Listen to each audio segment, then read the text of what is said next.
Hello, everyone. Can you hear me? If there's anyone in here, I'm on my phone tonight.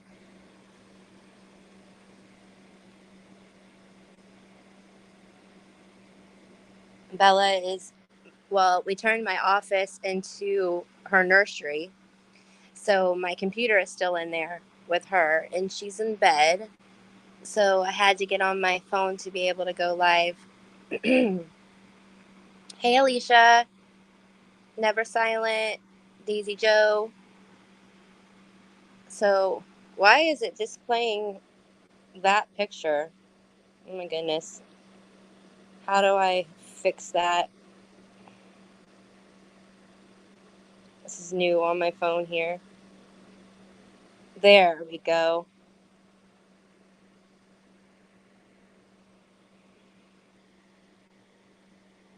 Okay.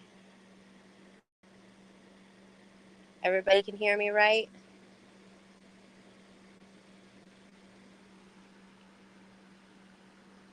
So I made a little video that I posted on my channel. It's from the Sims game. I wish I knew how to do like real like animation and stuff because I have like ideas for little comics and stuff, little skits to do. Okay, cool. Thank you, Never Silent. And but I don't know how to do that. So I thought the best way would be to do it with the Sims game. And I made a little Jimbo and little Ernie character and put Rap in there. And even made a little marshmallow head for Rap. Hey, just for you.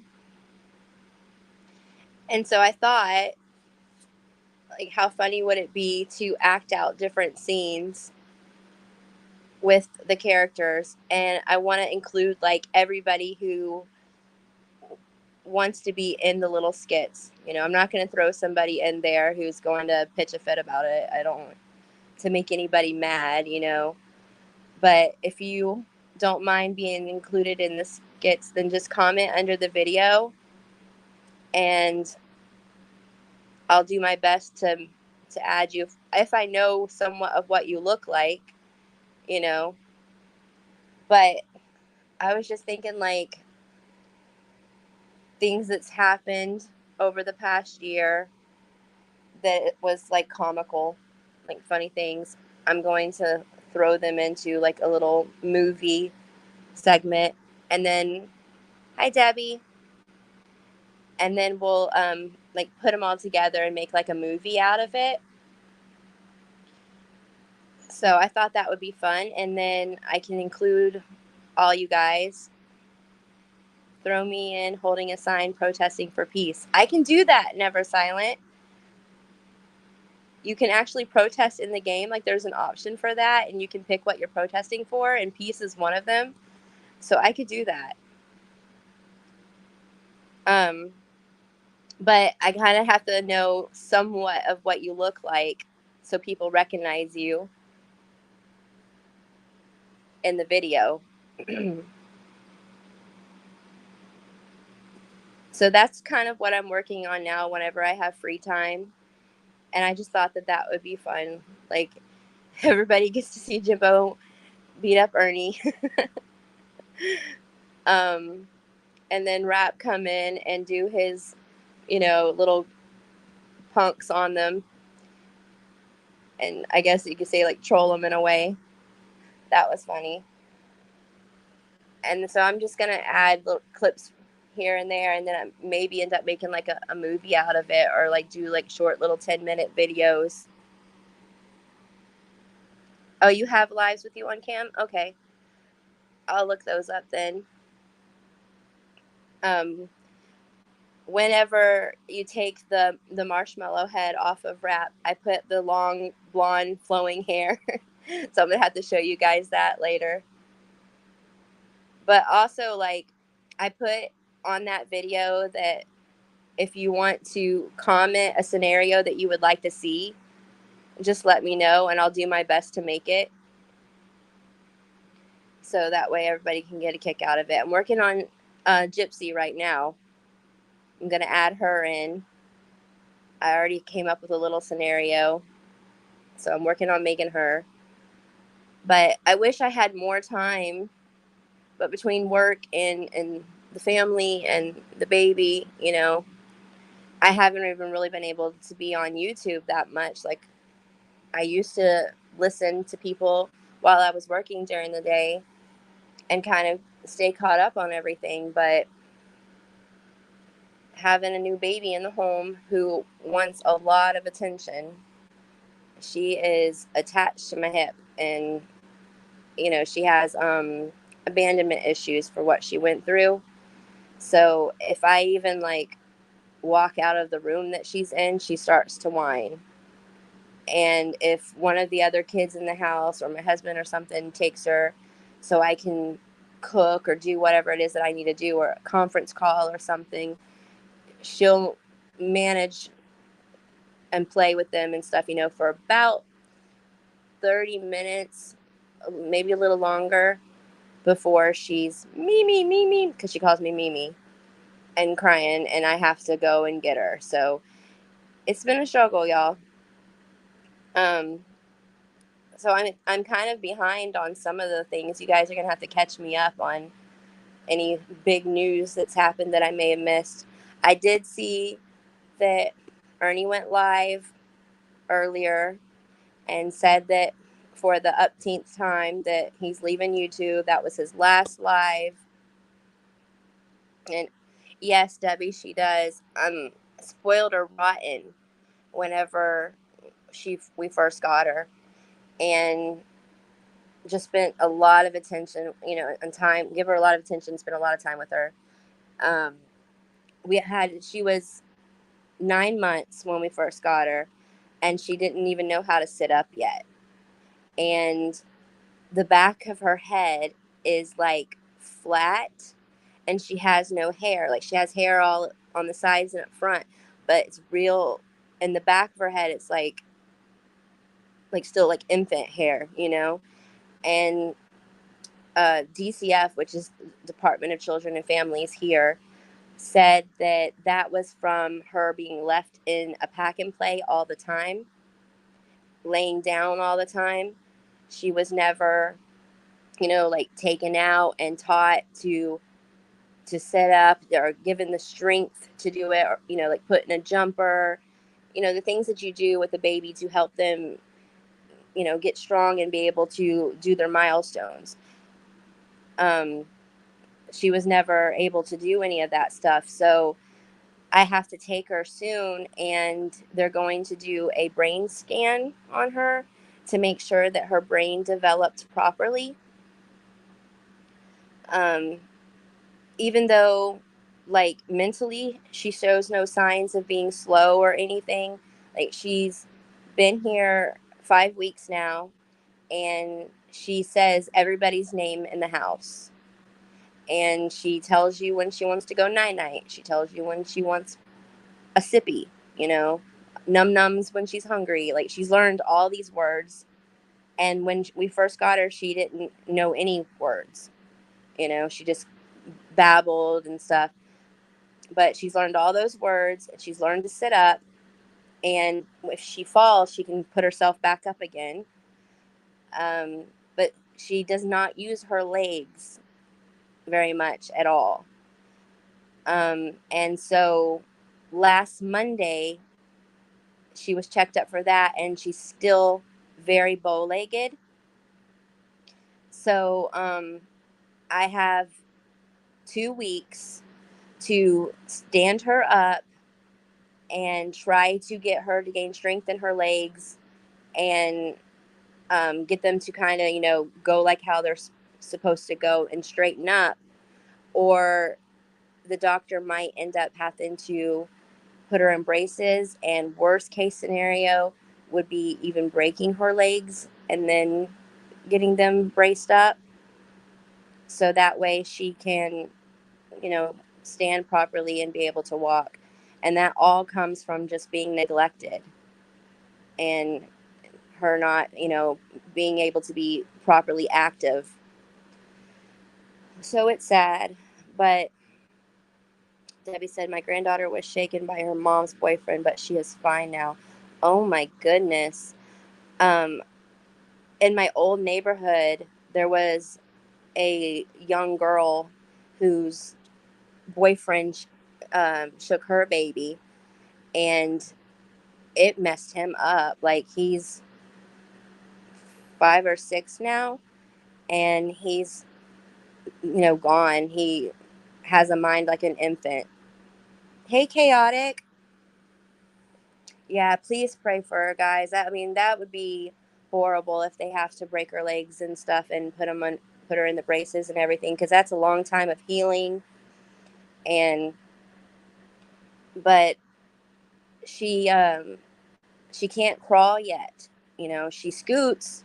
She'll scoot anywhere she wants to go, and she can scoot fast. But she does not get up on her knees to try to crawl. Is the bio mom doing okay? If you are feeling comfortable. So the biggest problem with the bio mom is that she is bipolar. She has a learning disability, and she suffers from like high anxiety. Okay.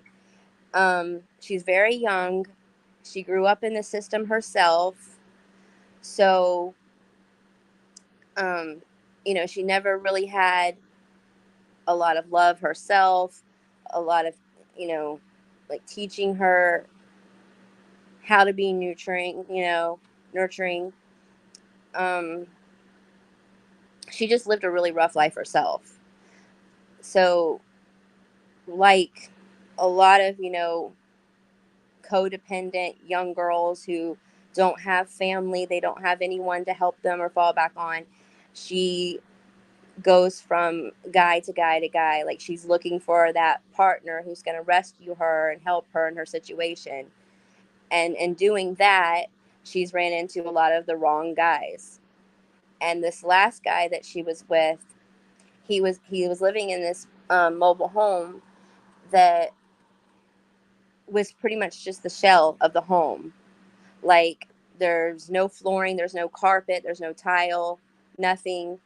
A lot of the walls weren't finished yet. It was just frame, water's not hooked up, things like that.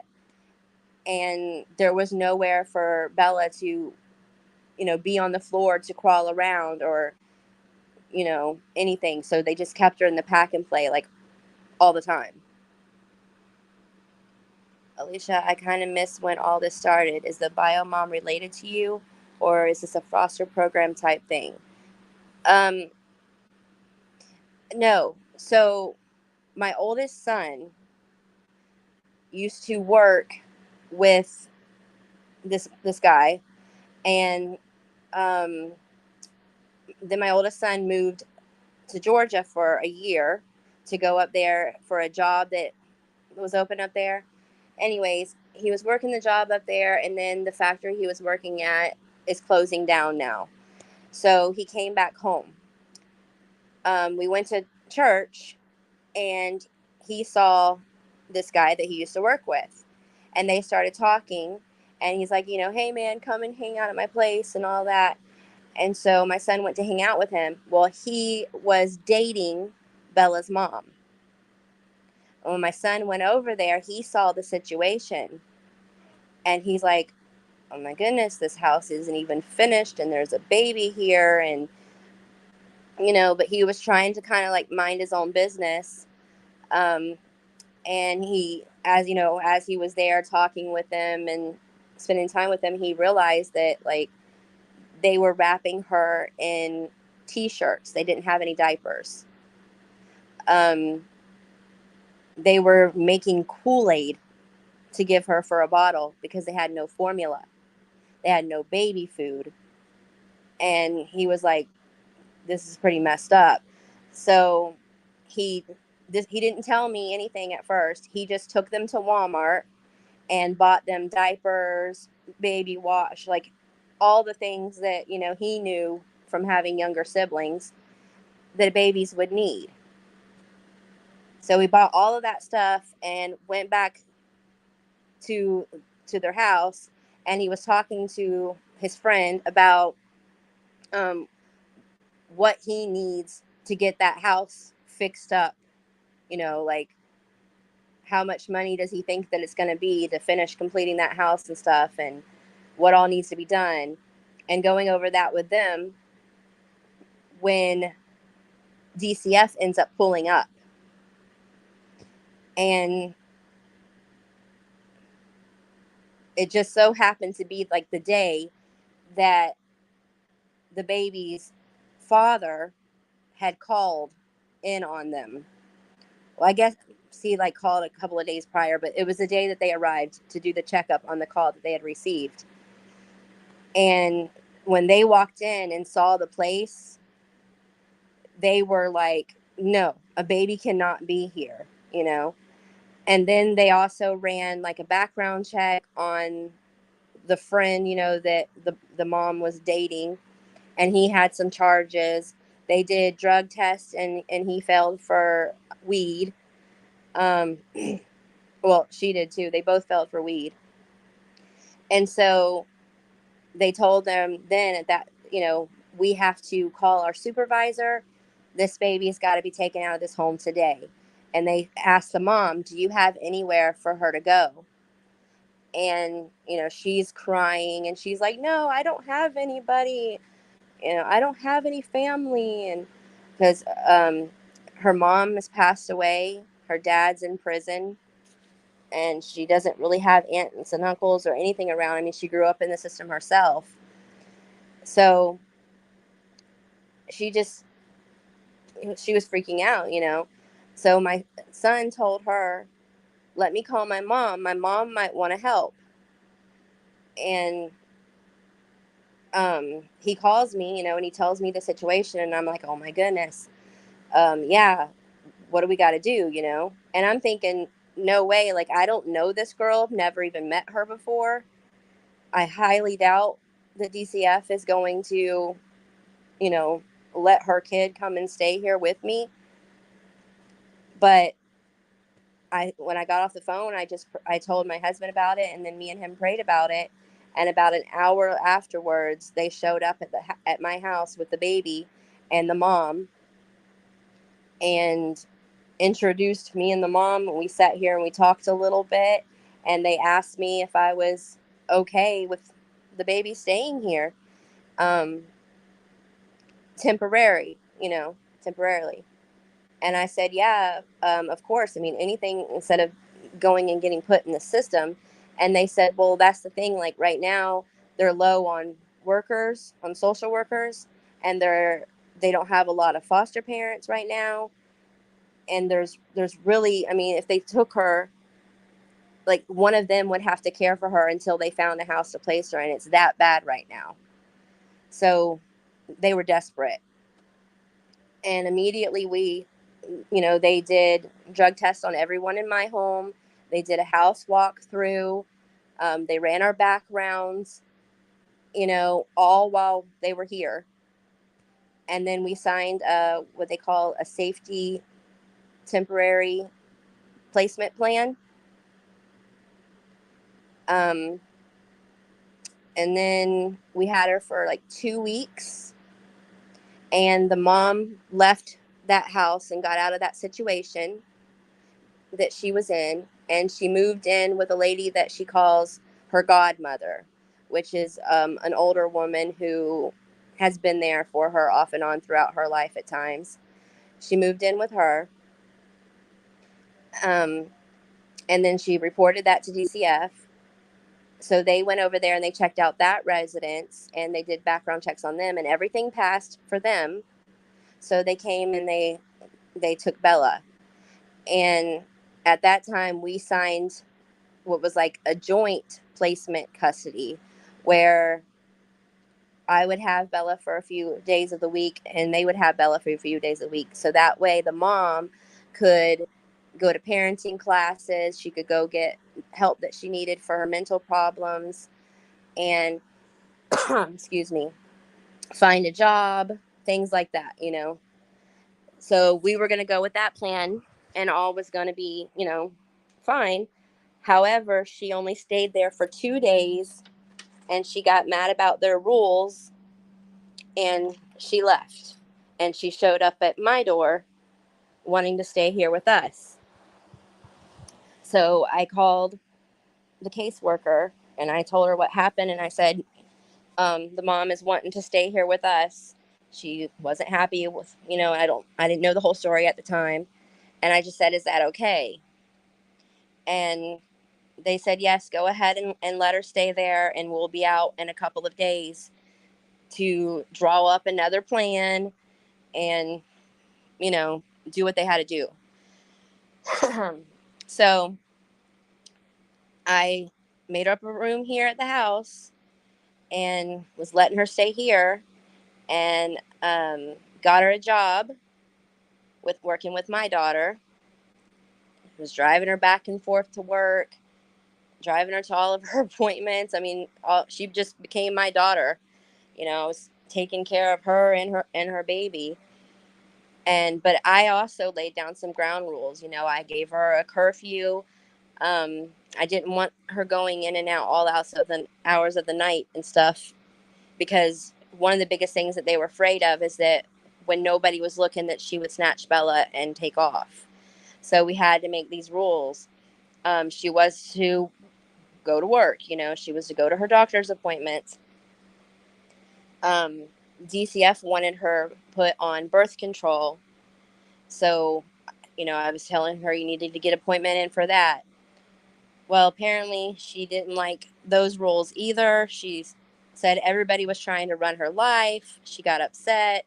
And after 4 days, she left my place and ran right back to the boyfriend that she was with, where she had Bella taken from her. So I had to call the caseworker and let them know that, she left and went back to the boyfriend again. So, hey, Sarah, you want to come up here with me in a minute? So, long story short, it showed them that she's flighty, that she's impulsive, that it doesn't matter. Like, the godmother lady gave her a free room to stay in, free transportation, free food, and because there was rules, she left. Here, she had her own room, she had free transportation, she got a job, she had free food, and because there was rules, she left.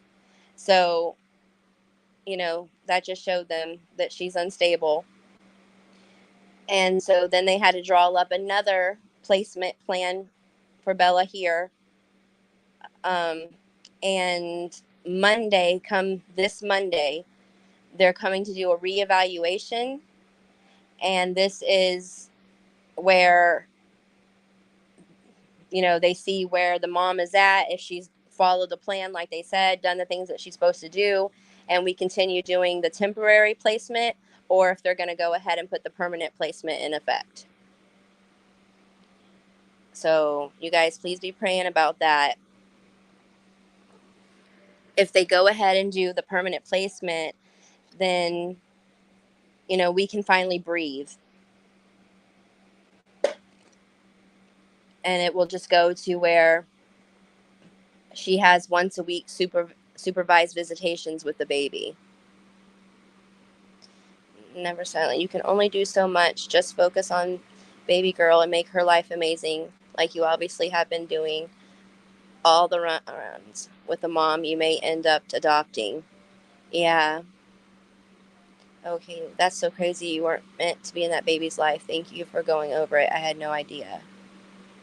Yeah, so they're going to see how happy the baby is there. Yeah, when they come out here, because they come out on Mondays, and they sit with me and they sit with the baby. They see her progress. They write down everything, like how much she's changed from 1 week to the next, what she's learned. They take pictures of her, they get video of her, and they watch how she interacts with me and everyone else in the house too.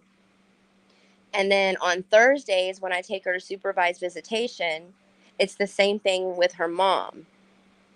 Well, I can tell you that, when she's here with me and they come, she's all giggle, she smiles, she's showing her toys to them. She's, you know, talking to me. Um, when I take her there, she cries from the moment that I drop her off with her mom, pretty much until I pick her up. And that's the way that it's been. Even this last Thursday was sad, guys, because her mom was trying. She brought her a little stuffed animal and an Elmo book and a bath time book. And she's like, "Look, Bella, look what I got you," and Bella's whining because I have to hand her over to her. And she's whining and she's like making those hand gestures for me to get her back again. And she goes to show her the prizes, and Bella took it from her and then threw it. And I was like, oh my goodness. I could just imagine how her mom's heart was breaking. It's really sad, but she's getting more vocal now. And she just started saying no and shaking her head no. And when I had to leave her Thursday, because she gets 1 hour supervised visitation with her, and during that hour, I can't be there because they want to see how she interacts with just her mom alone. So when I went to walk out and leave, she was shaking her head, no, no, no, no, and calling for me. And I bawled my eyes out in the parking lot. It's really hard. But today we had a blast, guys. I'm going to tell you the story and then we'll get off of that. I took her to Walmart and she sat in the buggy like a big girl, and she got to pick out 5 outfits that she wanted.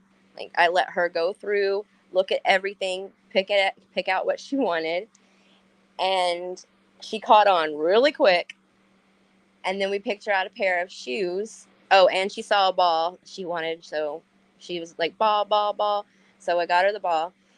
And then we were leaving out of the baby clothes section, and like out on the end of the aisle was these jelly shoes, those like jelly shoes they had in the 80s that were really popular, and they're back out again. And she saw these like pink and orange jelly shoes. So she starts like, ooh, ooh, and pointing to them and like gesturing with her hand to get them. So I found her size and I handed them to her, and she like, gets all happy and looks at them, and then she slings them in the buggy. She's like, those are mine. So I'm like, okay, I guess we're buying those too. And then after we went shopping, we went to a diner and we ate some pancakes, and she was loving that. By the time we got home, she was night night Mimi, night night Mimi, and she took a nice nap. So we had a great day. I love it. I feel that. I remember when my kids started learning new words, I could never say no to them when they actually said the word. Yeah, it really, it's so hard. And it's like when I lay her down for a nap, I have the monitor so I can hear her. And sometimes, she's ready. She's just ready to pass out. And then other times she's real whiny. And when she starts saying me, me, me, me, I'm like, oh, I go get her every time. I'm such a sucker. Yeah, she does love her shoes, Sarah.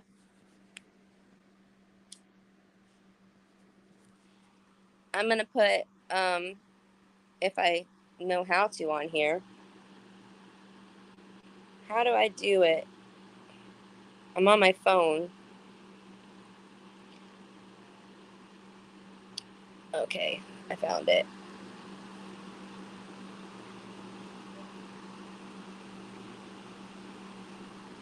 I'm trying to put a link in the chat if anybody wants to come up.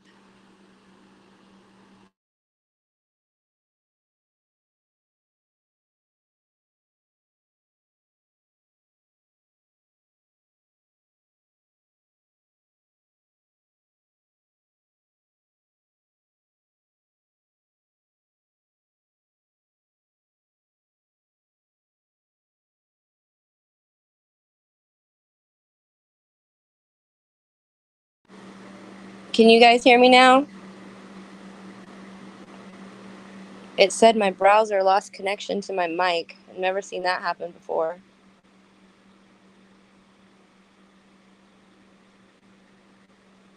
This is a lot different on your phone. Okay, good. You can hear me now. So if I get to talking about Bella, I can talk and talk and talk. So I have to get off of talking about her. Hey, Fluffy. She's my little world right now. But before I started talking about her, I was talking about how I heard Ernie's video today about, him saying that he was leaving YouTube again. It was his last live. And he was asking if anybody wanted to come up, and then a few people came up and asking him questions he didn't want to answer. He avoids talking about that warrant as much as he possibly can. But I heard him saying that he's staying with somebody new now, someone who's always been there for him right in front of his face or something like that. And he's got a happy life now, a bunch of great things coming. Is he in total denial that there's a warrant out for his arrest and he's facing a lot of jail time?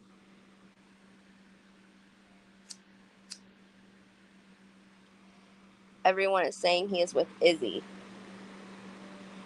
I don't really know who she is, but wasn't she always like one of his biggest haters?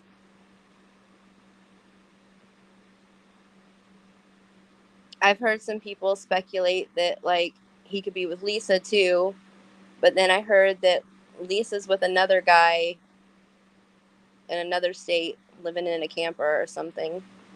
So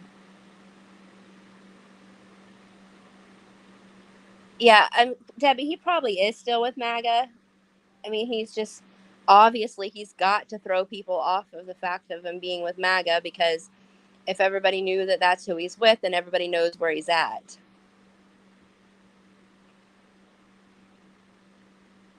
Hey, Constance.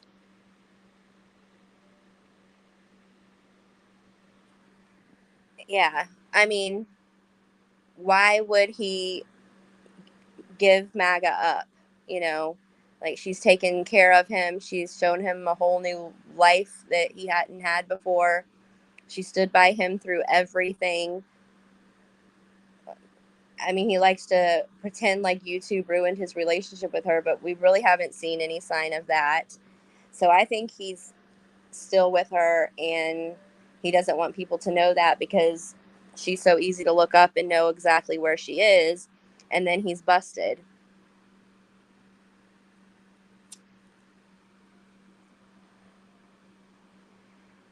I'm convinced that he's still with MAGA and he's just trying to make everyone think otherwise because of the warrant. He thinks everyone is dumb. Yeah, I agree.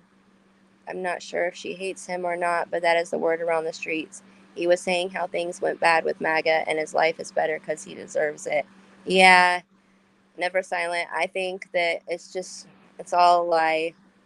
He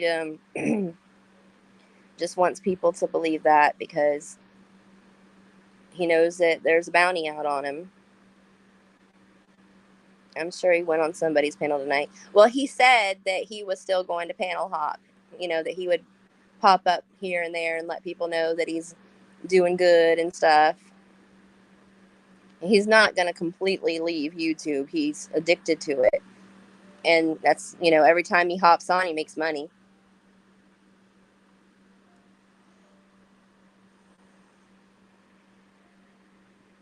Bounty on the bounty hunter. That exists. Isn't it crazy? I mean, Constance knows because I told her, but during following Summer's case when I came across him, and I had no reason not to believe him at first. I watched a few of his videos, and he was talking about how he just had this conversation with Dawn that was going to be coming out soon, and he was going to bust this case wide open with things that he had learned.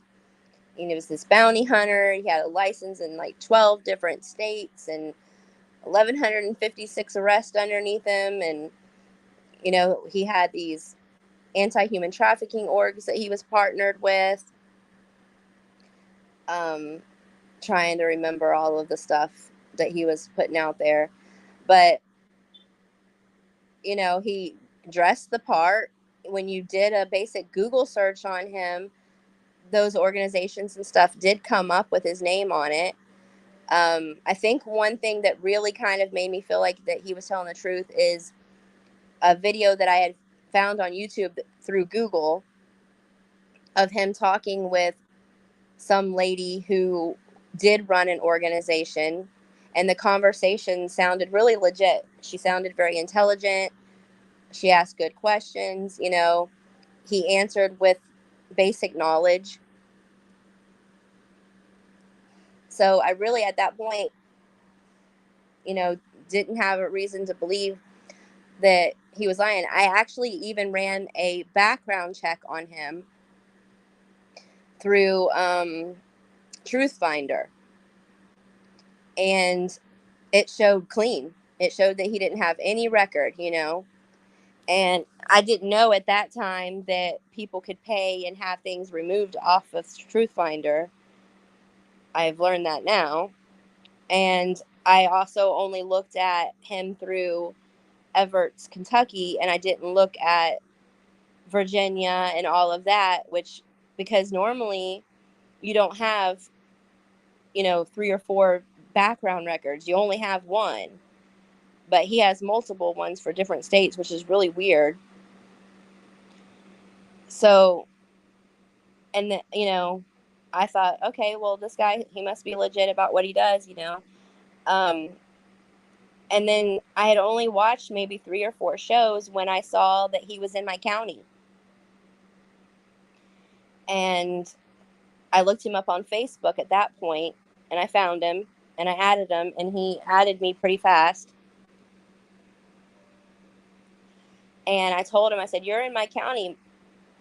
Matter of fact, if you're at the sheriff's office, then you're only like 20 minutes from me. And he's like, oh, yeah, you know, and then he's like, well, who are you? What do you do? I've seen you in my chat.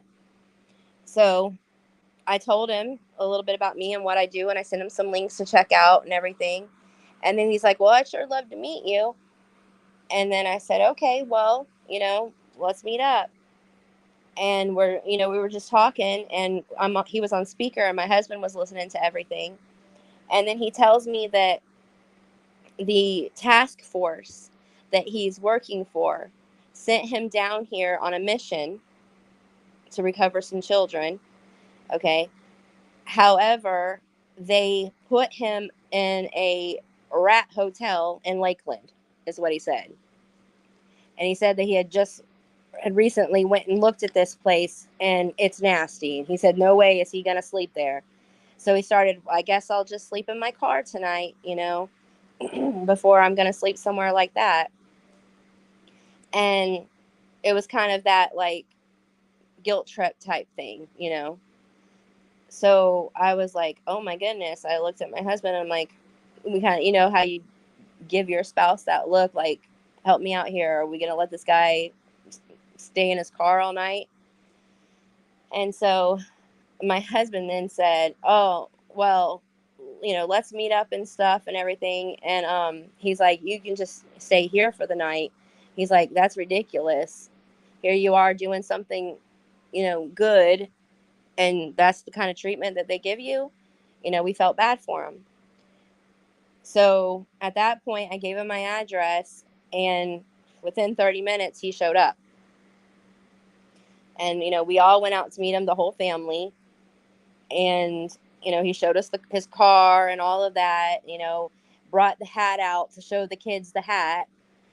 And then came in, and he was like, I said, do you want to go out to dinner or anything like that? And he's like, well, you know, I get per diem, but he's like, I haven't received that yet. And he's like, so I'm waiting on that. So pretty much, in other words, he's saying I'm broke. So I'm like, my goodness, they put this guy in a rat hotel. They haven't given him his per diem. You know, he's already down here on his job, you know, and they haven't even taken care of him. Like, this is ridiculous. So I had leftover roast and stuff from the night before, and I gave him that. And we just sat around and talked for a while. And he, you know, how he rambles. He's like, goes on and on and on about everything. And he's telling me all these missions that he's done, all these things that, you know, that he's involved in, just story after story after story, which is like highly impressive. I mean, even my kids were like, wow, this guy's like Dog the Bounty Hunter or something, you know?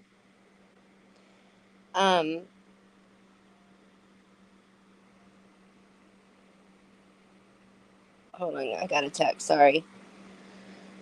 So he then goes out to his car and comes back in, and he has this like little black like briefcase type thing, and in there he had certificates and things, and in his wallet he had these like little license cards that he showed me. Now, it wasn't like he handed them over to me so I could sit there and look over them and all of that and read it all. It was more like he just kind of showed them to me and was like, see, this is my blah, blah, blah license, and this is this and this and this. And, you know, they never like went into my hands. I never held them or even really got a good look at them. He just kind of briefly showed me. So he he was showing me his credentials. So I'm like, okay, all right, wow. And of course, you know, sitting there, just meeting the guy, surrounded by my family, I'm not going to be like, you know, hey, I want to get a good look at that, or hold on, let me take a picture so I can verify this later. You know, that was awkward. So then I took him to the guest room, you know, and he brought stuff up to the room. I asked him if he wanted to take a shower, but he didn't. He said he had already had one earlier, so I was like, okay. And I let him do his thing for the night, you know, which I think he ended up going live that night from the room. And he kind of kept to himself. And then the next day, I thought that he was going to leave, you know, that he was going to go off and do what he was here for, do his job. But he didn't. He just kind of got up and hung around with us. And, you know, so we were like, well, you know, let's go to Busch Gardens because I have passes all year round and I have free guest passes, you know, that we get. And it was something to do. And so he was like, oh, yeah, let's go. So we all got, you know, dressed and stuff, and we went to Busch Gardens, and he boy, he put on a show for us because he was like fully dressed out in like this bounty hunter type clothes, you know, and he's like looking all around at everything. He's watching everybody, you know, and my husband's all like, Ernie, just have fun, dude. You know, you're obviously not working today. You're off duty, you know, just have fun, enjoy yourself. And he's like, oh, it's hard. There's a lot of people around, you know, and he's like, bunch of kids and stuff too. You never know. Somebody could snatch one just like that. You got to have your eyes and ears open, you know. And that's just how he just kind of like walks at this fast pace, you know, and he just like scans the crowd constantly, and he's got his phones, you know, he's videotaping everything, like he's just ready to catch something if it was to go down. Oh, there's Sarah. Once you got to the Busch Gardens part, I'm like, oh, this is like never released stories of Alicia Turner and Earned. So I had to come up for commentary. Well, Yeah. there was something with Busch Gardens, but I didn't know about the house and stuff like that. Oh, you didn't know he stayed here and everything? No. Yeah. Nope. Yeah. So did you hear I was saying that, you know, he was like scouting around Busch Gardens, right? He's like, Yeah. just asking for something to happen, you Yeah. know. Something happened. No, nothing ended up happening. And so my kids at that point and stuff, you know, like we stopped and looked at some of the animals, and showed him the alligators and cheetahs and all that. But my kids were like, they've been there so many times, they've seen the animals over and over. They want to ride rides. Yeah. So we go to like the first like roller coaster, and he's like, "Oh man, I don't know about this." He's like, "I haven't rolled a roller coaster in a really long time, and I'm afraid of heights, and I don't like to spin. I don't like going upside down. All this." And my husband's like, "Come on, man, you're the big bounty hunter dude. Come on, you're not scared of nothing, right?" So he wasn't going to do the roller coaster at first. You got Hey, him on it? Gypsy. Huh? You got him on the roller coaster? He wasn't going to. Like, we ended up leaving the line, and instead we went over to the rapids where you like get in this big like round raft thing. It holds like 10 people, and you go like it's the river rapids, Yeah. and go down it. And he wasn't afraid to do that, so we did that first to kind of get him, having fun, not being so paranoid. And he did do that. And then after we got off that, the next ride we come to was the Cheetah, which is a fast roller coaster. And my kids are come on, Ernie, ride it. And he was like, I don't know about that. And so my husband's like, come on, man up, let's do this. I got you, And it took a lot of coaxing, like through the entire line, he was getting nervous. But was he tall enough to ride the rides? Just barely, Constance, just barely. Requirements. Oh shit. That's another thing I will tell you. You look at him on YouTube and his pictures that he makes, and you're expecting that you're going to see this buff, bigger dude. And when you meet him, I'm 5'1", okay? My husband's 5'8". Ernie is like somewhere in between the both of us. Like he's taller than me, but he's a little shorter than my husband. And he's little. Like his arms are little, his hands are little, everything is little. I was not expecting that at all. Like it shocked me. Mm. And I'm like, where's all those muscles and that chest that you see in all those photos, Yeah, like Superman. Hello. Yeah, I mean, my 15-year-old son is almost the same size. Ernie is Prince. Right. Rain, purple rain. Right. And then also, there's a lot of like scars and bruises and like these dark spots, and it looks like rough life living that you do not see in any of those photos or when he goes live. And I don't know. Phil's before he got to your house. He what? He might have came from Phil's before he got to your house. You never know. I heard that before he came to my house. I heard that he was like in Mar-a-Lago or something. Of course. Yeah, because he told me how he went down there to meet Trump Jr. And they were supposed to have this like big dinner and gathering meeting thing or whatever. It was important business, but something big happened. I don't remember what all it was, and they had to shut it down real quick. Some kind of security breach or something. Yes. So, but anyways, we finally got him on the roller coaster, and then that is all he talked about afterwards. He was just like, I did it. He was so proud of himself that he made it on that roller coaster. Did he get was he scared? Oh yeah. Oh my goodness. Yeah. It was hilarious though,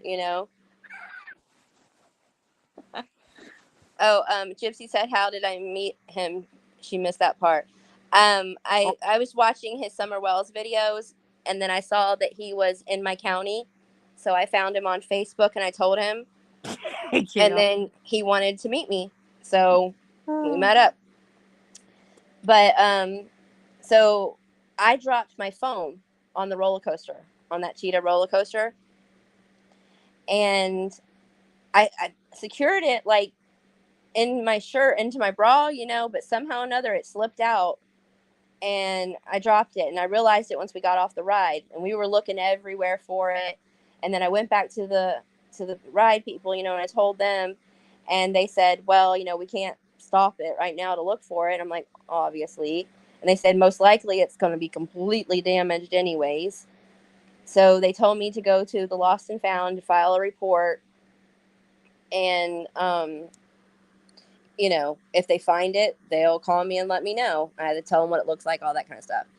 So I was bummed at that point because I have to have a phone, you know, because I'm on, my Yeah. clients call me, text me, you know, at any time I have to work, you know. Uh-huh.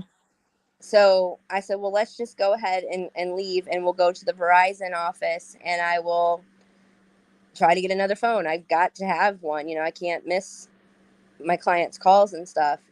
So we left from there and started heading to Verizon where I live, which is an hour away from where Busch Gardens is. Uh-huh. And they called me and told me that someone found it and there was nothing wrong with it. Didn't have a scratch on it. So I was like, oh my goodness. So we didn't end up having to go to Verizon.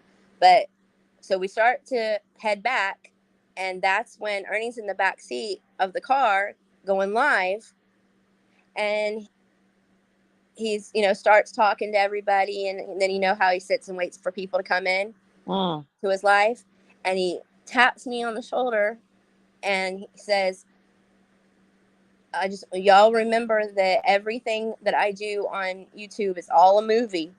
It's all for entertainment, reality entertainment, you know. He's like, it's just a movie. So anything that you hear or anything, just go along with it. They all know what I'm doing. And I'm like, okay. My husband looks over at me like, what in the world is he talking about, you know? So we just let him do his thing, you know. And next thing we hear, he's telling everybody we got kicked out of Busch Gardens. We were escorted out. Wait, so before he went live, he told you guys it was just a movie, or everybody in the audience on YouTube? No, he just told me and my husband. Oh, good Lord. He could have at least told you what he was going to tell them. Now, he did tell us the night before when we were all sitting around talking, and he told us whole entire life story. That just loses credibility. Like, then you know, because you know where he stayed with you and everything, that when he goes live, things are not real. That he says, you know, that means, you know, you got to witness it. And I just wanted to say, Gypsy, before you came in, she told a part that I never knew about, and you might not have either. That they met Ernie and he stayed the night at their house in their guest room. You might be interested in that part of the story, because I never knew that either before they went to Busch Gardens. Yeah, I didn't Love want to. and Grace fell for it too, she said.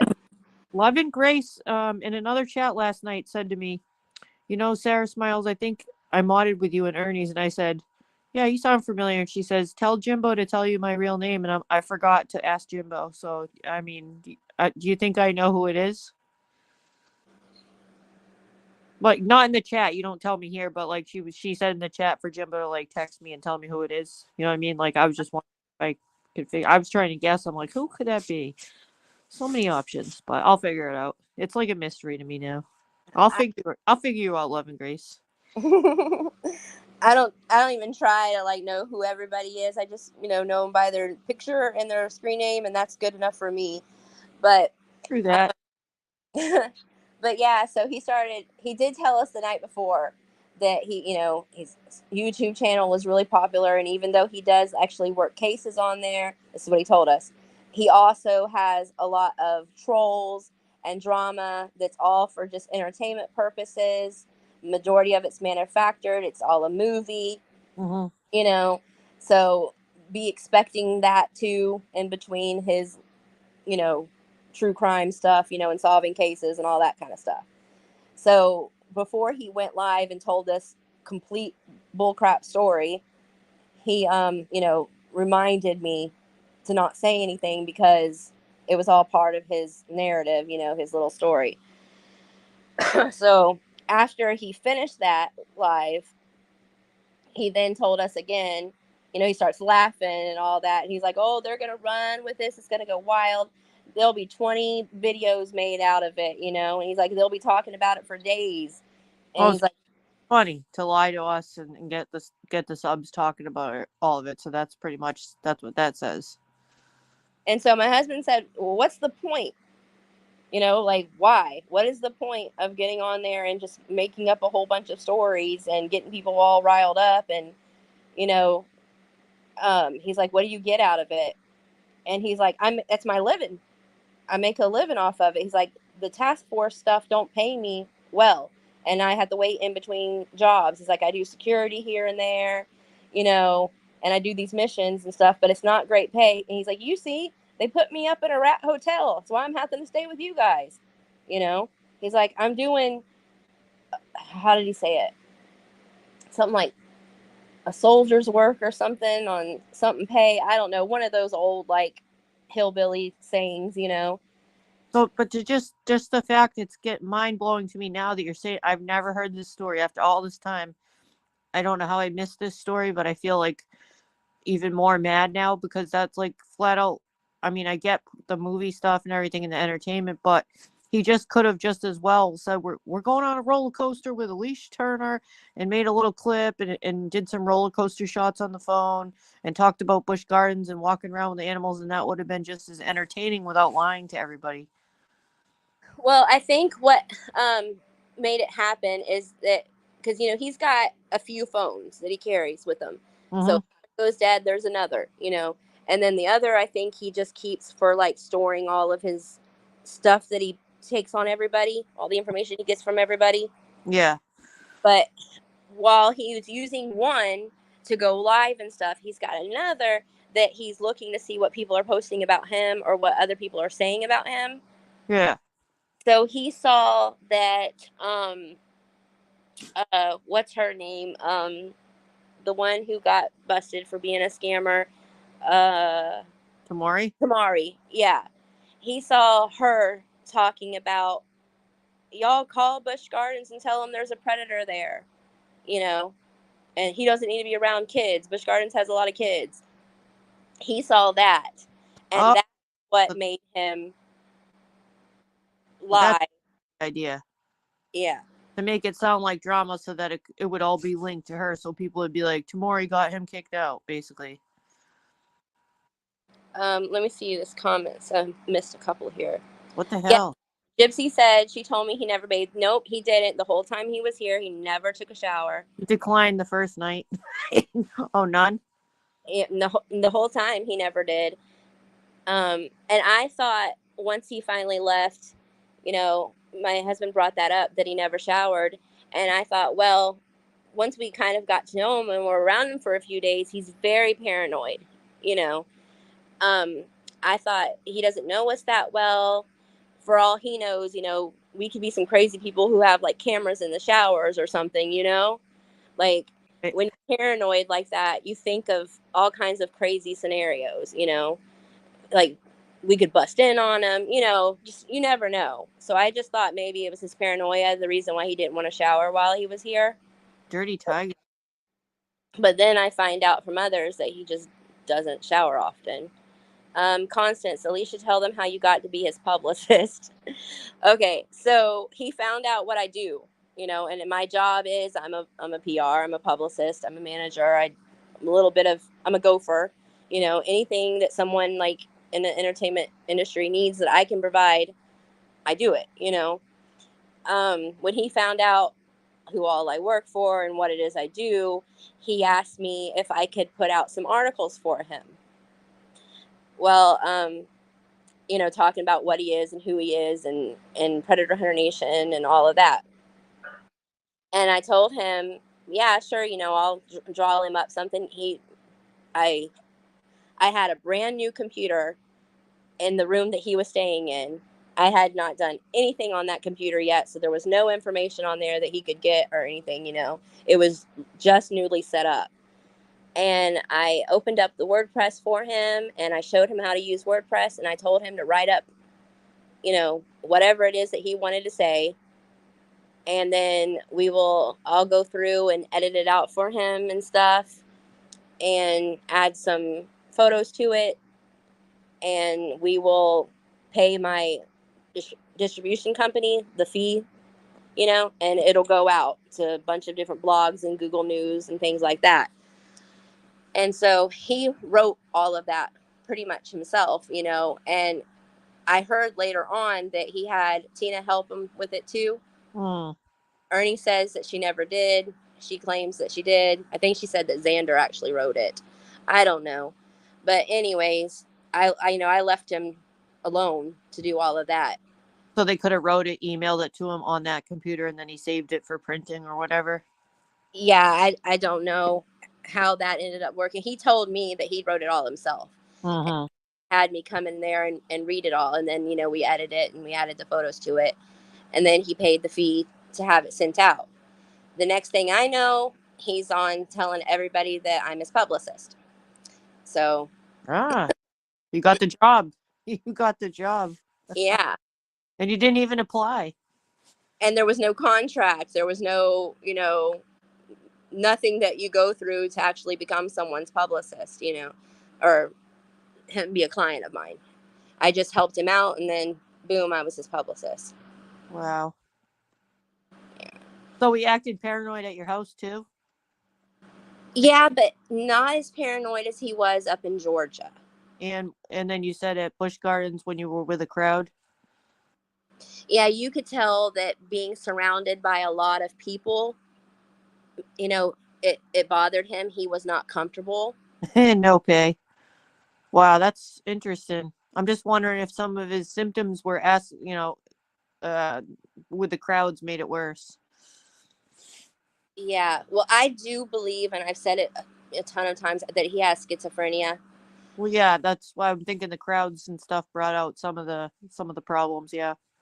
Yeah, and so I do think that stuff like that, all the screaming, at those parks, you have right people screaming and loud music and everything. And I do think it bothered him, but he was in a good mood. He was happy that he had free content that day.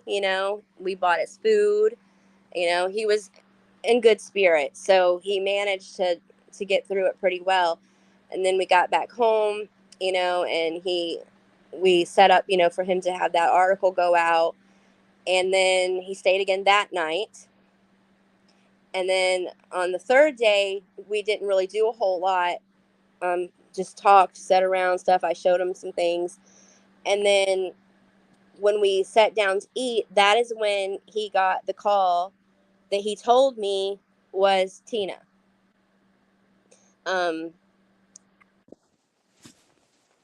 Well, at first he said he got a call from Ricky. Then he said that someone called in and he said that was Tina. And I said, okay. And he sat there at the table in front of everybody, and they were talking about the van job, and he was at your house for that? Yeah, we were all sitting at the table eating when that call came in. And then I heard him say, well, yeah, that sounds perfect. I can do that. But how am I going to put this stuff in my car? And then he says, oh, okay. So there's a van for me to pick up then? That's how I'll do it? And he's like, oh, okay, that makes it a lot easier then. And he's like, all right, well, when do I need to do this? And he's like, oh, man. He's like, well, I'm all, down here in Central Florida. And then, you just kind of hear him like going back and forth talking with a person. And then he gets off the phone and he tells me, he says, Tina just got me a great job driving and delivering, which is really easy for me. And he's like, I've been down here for a few days and the task force still hasn't given me my per diem or anything. So I'm about to say, screw this job. And he's like, I'll probably just take off and head out up there. He says, I have to go to Tina's house and then leave from someone is going to get, and I'm pretty sure he said Melissa, but it's been a long time, so I could be wrong, but I think he said Melissa was going to take him to go pick up the van. And then from there, he would go do the job. And so I'm like, okay, So he wants to take a nap at that point, and he sleeps, and stuff. And then he gets up and he's like, "Thank you guys. Had a great time. See you again soon, blah, blah, blah." And he heads out up there to, go to get that van and stuff. And I didn't hear from him for a couple of days. And the next thing I got from him were these videos of him with, he says he's in Texas and he's showing the van. No. And he's like, "This is the van that they hooked me up with." And like, almost like he forgot that he just sat here and talked about this just being a delivery job, and now he was telling me that it was another thing that the task force has sent him on. And wow. and they hooked him up with this van. Busted. And he's in Texas, and he's watching these families and these children cross the border over this river. I remember that. Yeah, and he sends me these videos, and he's like, "Look, this is awful. It's so cold out here, and these kids are walking through this water, Yeah, he posted footage, and then he would show a clip of the van and then footage that was from something else. And I'm like, he never was in Texas, right? No. And I'm like, "Oh my goodness, like, what is going on here?" Because, he left here to go up and pick up some van and do this delivery job that was only supposed to be, a couple of days and great pay. And now all of a sudden he's in Texas working a mission that the task force sent him on, and delivering, he was there to give out supplies to help these people who were crossing the border. How could I not ever know all of this fit in together? I'm still pissed about the lies to the people, to the subs and stuff. I'm not trying to go backwards so much, but I'm stuck on the part where he told people you guys were kicked out of Busch Gardens, because me being in the chat back then, I would have felt very angry, and it causes a stir within the subs, and then the subs fight, and we would have been like, I'm sure some of the people I was in chat with were probably blaming it on Tamori. It's Tamori's fault, and it was his fault. He made it all up, and that's making me really pissed. So I can't stop thinking about all these tricking everybody, the van stuff, being in Texas. And what's crazy about it is that it happens so fast. Like, here he is just having a great time riding roller coasters, having the time of his life.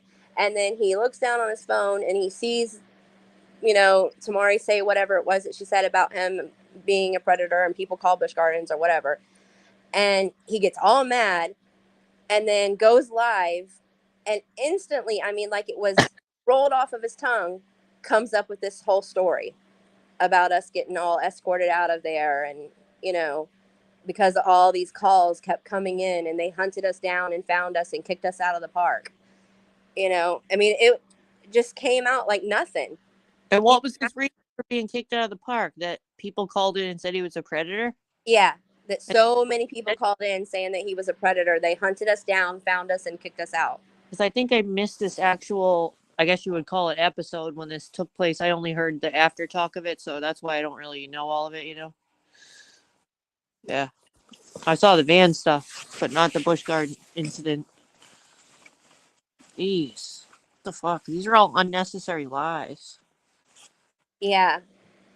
And what I was saying though, is it's just insane because there was no plotting, there was no planning, there was no, let me think of this story, it just rolled off the tongue so easy. I know people like that. And they believe it. Sometimes seems like they believe it, and then they don't even need to lie sometimes, but they're so used to doing it that they'll throw out some when they don't need to. Becomes a habit. Scary. And EPAT said, "I've known all this, but yeah, I saw that. Yeah, would have believed me at the time." Probably not. Not and all. Yeah, Gypsy, I totally believe that he's sick, and that this is something that does run in his family, all the way back to that. Oh my God. That he talked about. The Kennedys. That's somebody I know the same way. Gypsy. Oh my goodness. The same thing with the Kennedys. Holy crap. That is weird. I don't know, Never Silent, if he told her to make that post or not, because he was really busy. I mean, if he did, he would have had to do it like on the drive there when Like he a was in the back seat, you know? text on one of his phones. Yeah, because these people, I guess, apparently work together. People are working together that we don't know about. We'd always suspect certain people are and say they are, but like, do we ever really know? It's all speculation. Yeah, I kind of feel like maybe some of them work together, and then some of it is just, you know, people really just trolling him and throwing things out there, and then he just feeds off of it and runs with Yeah, stories. yeah. Yeah. Hey, Stormy Skies. What's up, everyone? Yeah, I think that's where the psych ward idea came to that he threw out today. Was that today or yesterday? I think he saw that in the chat because people have been. This goes back to what he does. Other people have said that he watches the chat and gets ideas. Like you said, when he has a couple phones, he watches the chat with one phone, and that's where he gets ideas for his, shows or his next plots. Mm-hmm. We were all talking about that in chat. Oh, maybe he's in a psych ward. All it takes is, that one thing he sees, and then he's gonna hone in on it and create a story around it. Yeah, and he can do it at the drop of a dime too. His problem is he can't remember everything that he says. And to who? Just like he did with me. I mean, he left here telling me what job he was going to do, and then a couple of days later totally forgot that he even, had that conversation in front of us all and was telling me that he was in Texas on a mission. In the van that he picked up that he already told you he was getting for deliveries. Right, And right. meanwhile, he showed us a picture of this FBI van with all this hardware and computer systems in it. A picture of that. That was like his cover photo when he was on the supposed mission. Because I remember all the trolls coming in and laughing at him. And it was just an empty van. Yeah. Yep. And then also, once I started waking up to things, I found that same video on, I don't know if it was TikTok that I found it on, or Reddit. I can't remember, because I found some things that he posted on TikTok and I found some things he posted on Reddit. So, or he got, excuse me, from TikTok and Reddit. Mm-hmm. So it was stolen, material that was used as his own. Many people did Love and Grace, and there, unfortunately, some people still do. But that's when I started thinking, this guy, he has mental issues. I believed that he meant well and that he really wanted to raise awareness about children and human trafficking, and I knew he was in talks with Dawn and Candace, and I told him that I would like to talk to Candace and ask her some questions too, and not come at her all pointing fingers and blaming, but just mother to mother. And so he Not hooked me up exploited. with talking to Candace. And so I was like, well, that was awesome for him to do. And Candace was opening up to me, and she was, talking to me, and we were FaceTiming with each other. And so, I thought, well, maybe if I help this guy and put him in the right direction, get him away from all this drama stuff and all these fake stories, and tell him that that's hurting you, dude. Like, all this hate that you have is all coming from the drama stuff that you create. Let's move away from that, and let's do general awareness. Let's talk about what's really going on in the world, and statistics, and cases of missing children, and real trafficking stuff. And let people know resources of who to call when you see something, things like that. And I Mm-hmm. spent a lot of time writing up these like scripts of this story and what happened over here and over here, and you know and then putting all the resources in there, different organizations that help for different people's areas.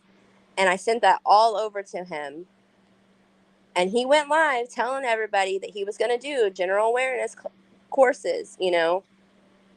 And then that's when he was all like, well, I need a website to put Uh, all of this information and stuff on, and where everybody can kind of go and find everything. He's like, I want people to Google me, find the site, and see all the information that I provide. And I was like, okay, yeah, we can do that. um so I help him, to get the website stuff started. He in turn makes it all about memberships and huh? a money making thing. The And I $100. told him, I said, Ernie, you can't do what you're saying you want to do. Like, you would have to have way more bandwidth, you know? You can't, because he was like, I want to go live on YouTube sometimes, and then sometimes I want to do it on just my website only. And I'm like, okay, well, you need a whole lot more bandwidth for what you're talking about. That's like a much bigger site than just this little Wix site. And I'm trying to explain to him how things work, but he's not listening. He's going live and he's telling everybody that this is what he's got coming. This is what he's going to be doing. He needs all this money for it. You know, Yep. And he went big. His memberships, the top tier was pretty expensive. yeah. And then he is telling me that he's got this guy who loves what he's doing with his, new general awareness courses, and that he wants to sponsor him. And one of the things that he's going to do is make all these medallions for him. Yeah. And I was, I'm thinking to myself, because I've been, doing PR work and stuff and working for entertainment industry for 21 years. And I know nothing ever happens like that overnight so quickly, like very rare. And I'm like, okay, we've done one live where we talked about the general awareness stuff. And that one live that had 136 viewers at the time. I'll never forget how many it had, because it was going over my head. Like, he had 136 viewers, and somebody decided to sponsor him, and they're going to give him medallions and possibly action figures. And, That's you know, what from.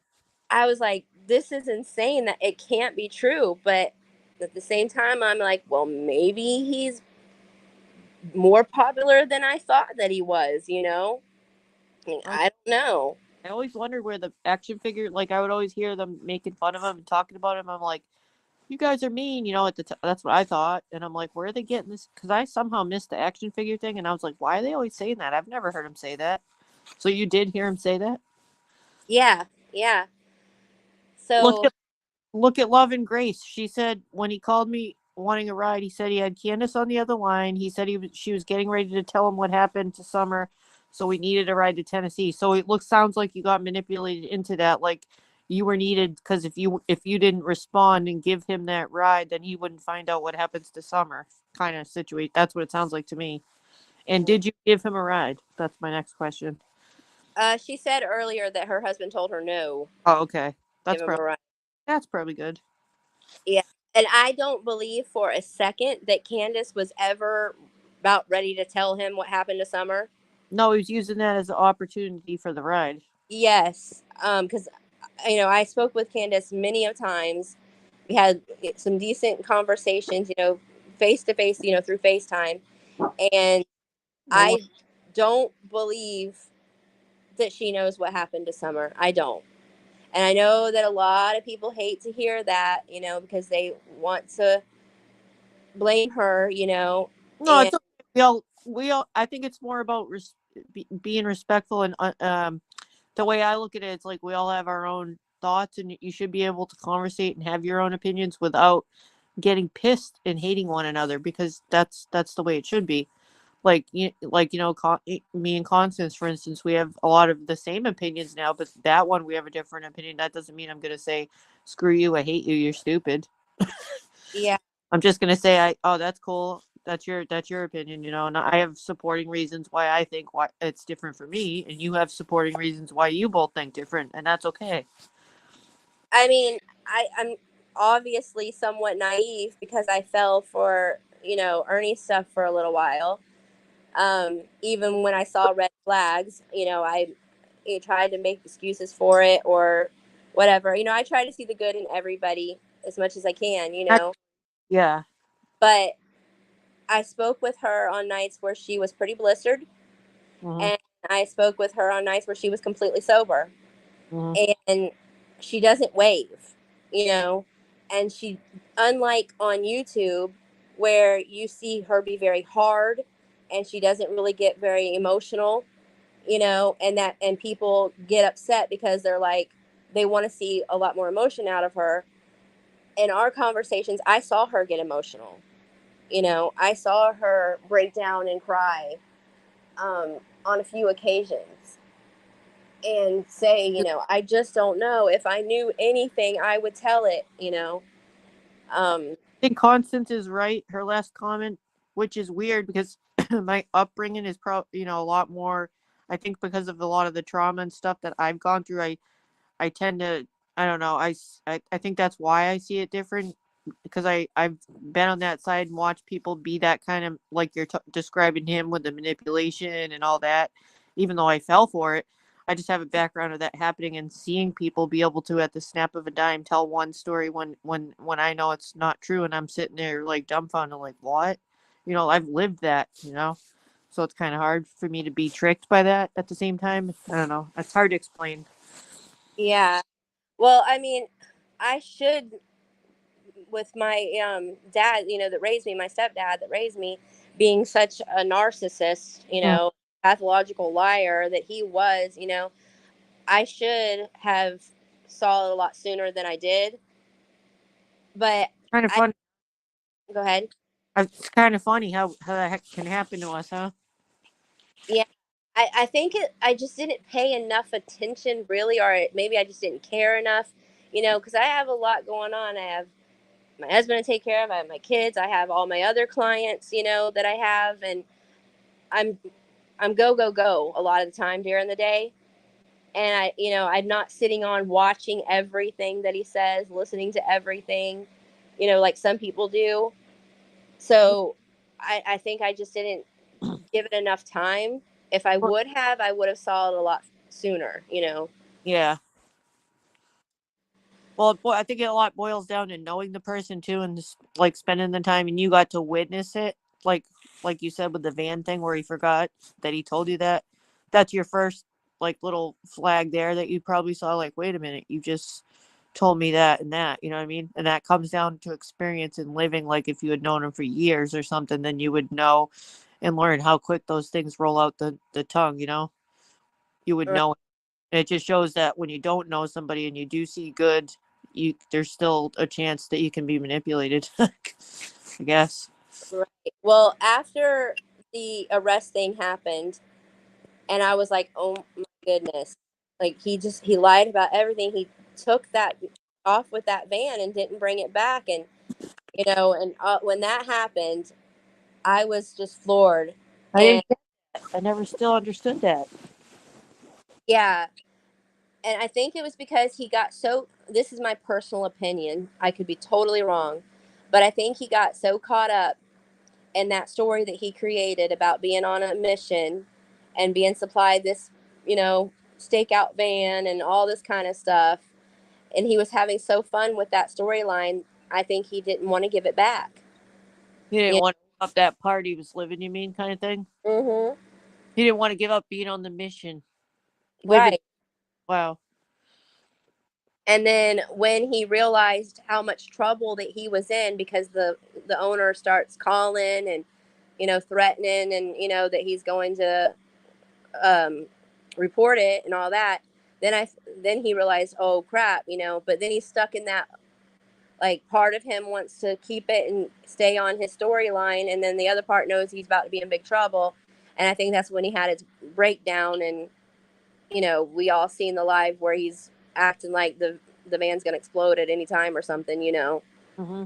um but when I saw all of that, that's when I really started thinking, wow, like this is insane. I don't know if I want to be a part of this. And I reached out to Jimbo and Kemper at that point and said, all right, what's going on with this guy? You know, this is really weird. You know, he's been to my house, he's been around my kids. Um, should I be worried? You know, Mm-hmm. they were very helpful, and neither one of them like came at me um like bashing Ernie, you know, Mm-hmm. like, oh yeah, he's a horrible dude, stay clear from night. They weren't like that. um they answered me like, you know, don't, you don't really, we don't think you really have anything to worry about. You know, he hops around from place to place, anybody who will give him a place to lay his head or a free meal, you know.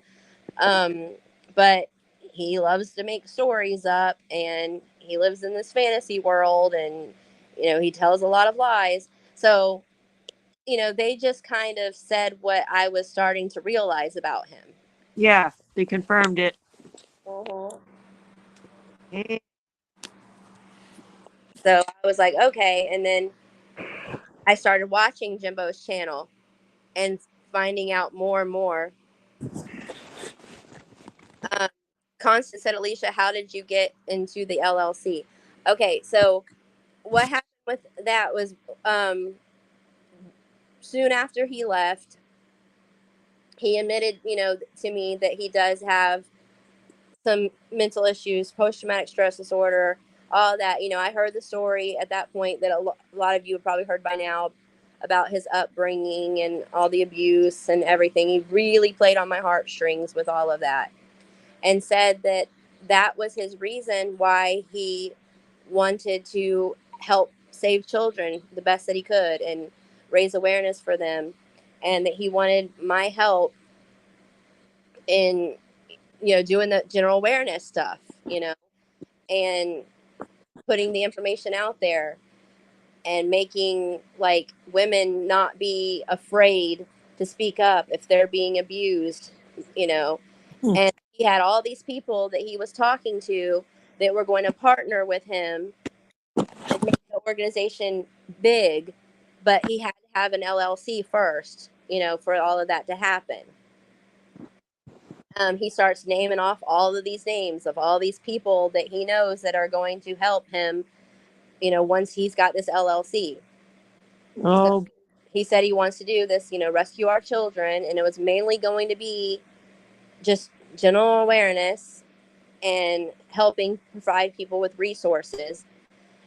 Um, you know, and that all these people were going to help him do it. Well, at that time, I was, you know, part of me is really wanting to believe that he does have this big heart. He has been through all this trauma, and he's trying to make a good name for himself because of, you know, his family's name is pretty much in the mud, you know, and he wants to do good. And then the other part of me is like, well, I've been told he's a liar and he's a scammer. So I don't know. So I just told him, put Alicia Turner on there, you know, because you have to have two people to be able to do it. Like, you can't all have it in your name only, you know? all right. So I just told him to put the Alicia Turner name on there. Oh boy. Yeah. And I mean, I wish I wouldn't have even done it at that point, because he never did go along with the courses that I gave him or the classes or anything. And he didn't obviously have any of these people that he said that was going to help him. And he really never even did anything with it at all. Does he still have it? I think it doesn't expire until March. And are you linked to it still? No, but I mean, the Alicia Turner name's on there, but y'all know that's not my name. So Yeah, right. Oh, yeah, true. yeah, but so I don't know. I mean, I thought that I was going to be able to help him. You know, um, I thought he has this nice audience. He has, you know, a fan base. You say he's very charismatic. He can be funny at times. Um, when he talks about something that he seems passionate about, you know, people listen. And I thought, you know, he could be a great voice for raising awareness and talking about these kids' cases and giving people resources and helping out. I just got to push him in the right direction and help him out, Mm-hmm. you know. But he's too impulsive, and he's all over the place, and he can't stop with the drama stuff. So he can't stay on task, you know. Right. It must be hard to live one. I would imagine I've thought of this before. And this is not me being mean. Just from a person thinking about another person, how do they live? The stability I have, for instance, that I didn't have when I was little. I couldn't imagine not having the stability of having the same bed to go to every night, the same house that I live in. You know what I mean? Like that's got to be drive me effing insane. I imagine just never knowing where you're going to be the next week for months and years, like never know which bed you're going to lay on and where you're going to sleep, if you're going to be in a hotel, which car you're going to rent because you don't want to buy a car. You could just buy like a couple hundred, like a couple $1,000 car. You just keep renting them and throwing your money away. I don't know. I feel stressed out about it. I think it's the opposite for him. I think because of his paranoia and stuff that he likes being at different places all the time, because he really does think that people are, well, right now people really are trying to find him. But But yeah, beforehand, he always thought people are trying to track him down and find him. So if he stays on the move, is that you what know, it? yeah, So it's like being in fear all the time because that yeah. sounds completely horrible too. I and I saw that more in Georgia, which I think I told you about. The second time, that I saw him is when I had, we have the yearly meet and greet with different clients of mine. Oh, right. Is that when they were out at the bar? Yes, that was at not Hooters, but what's the other place that's like Hooters? Twin Peaks. I kept thinking somebody was gonna put at the time I was one of his, subs mod, and I kept thinking, oh my gosh, watch your drink. Somebody's gonna put. I felt like something bad was gonna happen that night episode, or somebody was gonna slip something in his drink. I have no idea why. I got scared for that evening. Yeah. Well, we went to Twin Peaks in Atlanta to have the meet and greet, and he was when he showed up. I hadn't seen him in a long time at that point. And he came to it and he showed up. He was very late to what the time that he was supposed to arrive. Hmm. And he said that's because he told me that he stopped by Tina's to get his hat. And I told him, I'm like, well, majority of my clients that are coming to this meet and greet are my Atlanta rappers. So I don't know how well they're gonna do with the whole Crocodile Dundee look, in downtown Atlanta. But you do you. And so, but anyways, he shows up late, and then when he arrives, he looks bad. Like I was worried about him. He looks really bad. He was like somewhat pale, you know, dark circles under his eyes. He's sweaty. He's all bruised up and scratched up. His elbows are all scratched up. Hmm. He looked like he had taken a beating and was possibly like internally bleeding or something. Like he Wow. looked bad. He played it off at the He did a clip in the beginning, hanging out and joking around. He played it off well on the shows he did. He did 2 shows, I think. You know, Yeah. introducing everybody, and he's, because I remember watching it. You wouldn't have guessed it from watching his show. I was worried about him, so I took pictures, and I still have those pictures of, Wow. of his arms and his elbows and everything and stuff. This was way before the taser incident, Constance. Hey, Jimmy. Before you said anything about scratches, what you were describing to me sounded like somebody going through withdrawal, but I don't know what the scratches would be from. Well, he had, which I've said before, he had these gummies with him in this package. He kept them in his pocket, The whole drive there, he's popping these guns. I mean, it took us an hour and a half to get there from where we were at. And we also stopped and picked up my old partner, um, which was Randall. And he's like, every 15 minutes, he's popping these gummies. And I asked him what they were, and he said they were CBD and that they just kind of help keep him calm, you know? Yeah. And so I'm like, okay, well, how stressed out are you that, you have to keep popping these things over and over again? And he was really quiet, which was unlike him because normally he's, And that didn't show either on the shows that he did. Yeah. It didn't come across as that, anyways. Actually, one of them he started to look kind of quiet too, because I remember worrying about episode. I think because he never came back on again after you guys were done, having drinks with all the guys. Scratches or track marks. They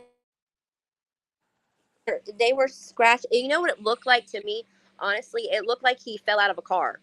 Like if someone was pushed out of a car, rolled across the road, or they fell off a bike really hard. And, that's what it looked like to me. Like he had been in some kind of a road accident or something, because it was maybe all. he had. Go ahead. I was gonna say, do you think he had one of those incidents, like the Uber instance, where he jumps out and says, "Never mind, I'll walk"? Honestly, I just don't know. But all of the bruises and were all on his underarms, like the forearm part, Like somebody grabbed him. It sounds like it was enough. If it was enough for you to take pictures, then it was something. Something happened. Yeah, and then his elbows were just all scraped up, and his palms of his hands, like where you try to catch yourself, Oh yeah. Yeah. Crazy shit is right, Beth. So I was worried about him, and so we go. He's taking all those gummies. We pick up Randall, and then we have to, from his house, it's maybe another 20-minute drive to get there. And we arrive, and he's cool at first, he's shaking people's hands, telling people who he is, introducing himself. We go, we sit down. We don't order food or anything like that right away because we're waiting for others to arrive and, all of that. He was more, I think, kind of fascinated with Jeremy than anybody. And, Jeremy's not famous or in the industry or anything. He's my photographer for all the events and stuff. Oh, is he the guy that he kept touching? Yes. Why was he touching him so much? He kept making comments about how he was so hot and all the girls just loved him and everybody wanted to see him more on the live, and so he kept following him around. Yes, yes, everybody in chat was saying he was cute. I do remember that. He was getting good feedback. Yeah, but it was making Jeremy uncomfortable because, like, at one point before we left, head to the event, Jeremy had to go and change, real quick before we left, and here's Ernie on live, and he's like following him into the room while he's like, "I'm trying to change, dude." Wow. But he wanted to like sit right across from him. He got mesmerized. And be around him a whole lot, to the point to where Jeremy asked me, he's like, "Hey, is this dude gay?" Oh my Lord. And I said, "No, I don't think so." He gave off the vibes. Yeah, and he's like, his words to me were, "I don't know, my gaydar is going off." Yeah, so he just made him uncomfortable because he was presenting that way and he wasn't. And yeah, I don't know if it's because the ladies in the chat were so into him. Like a lot of people, tons of people were commenting how hot he was and everything. Maybe he just wanted to be like him. I'm not really sure. Yeah, I don't know. I mean, it could just be that. It could be because the ladies were saying things and Ernie was just letting him know, trying to make friends with them and letting him know what people were saying. But it just, I don't know, it kind of made Jeremy uncomfortable. But then when we got there and we're all sitting down and we're talking and waiting for the people to arrive, he keeps like getting up and leaving. and we'd watch him as like he'd kind of walk down the side of the road some, and then he'd come back around through again, and he'd sit down and he'd get another cherry Coke. He'd sit there and drink that cherry Coke down, talk a little bit, and then he'd get up and he'd leave again. And I guarantee you, I think we were there like around 3 hours altogether. And I guarantee he got up 50 times easily. What? Yes.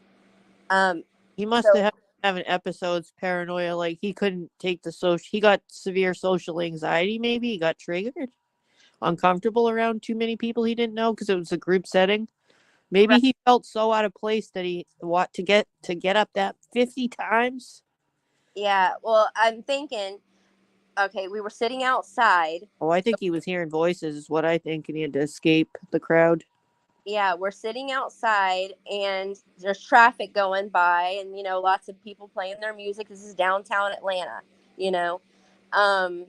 There's other tables all around us that are also having events, the VIP type section thing.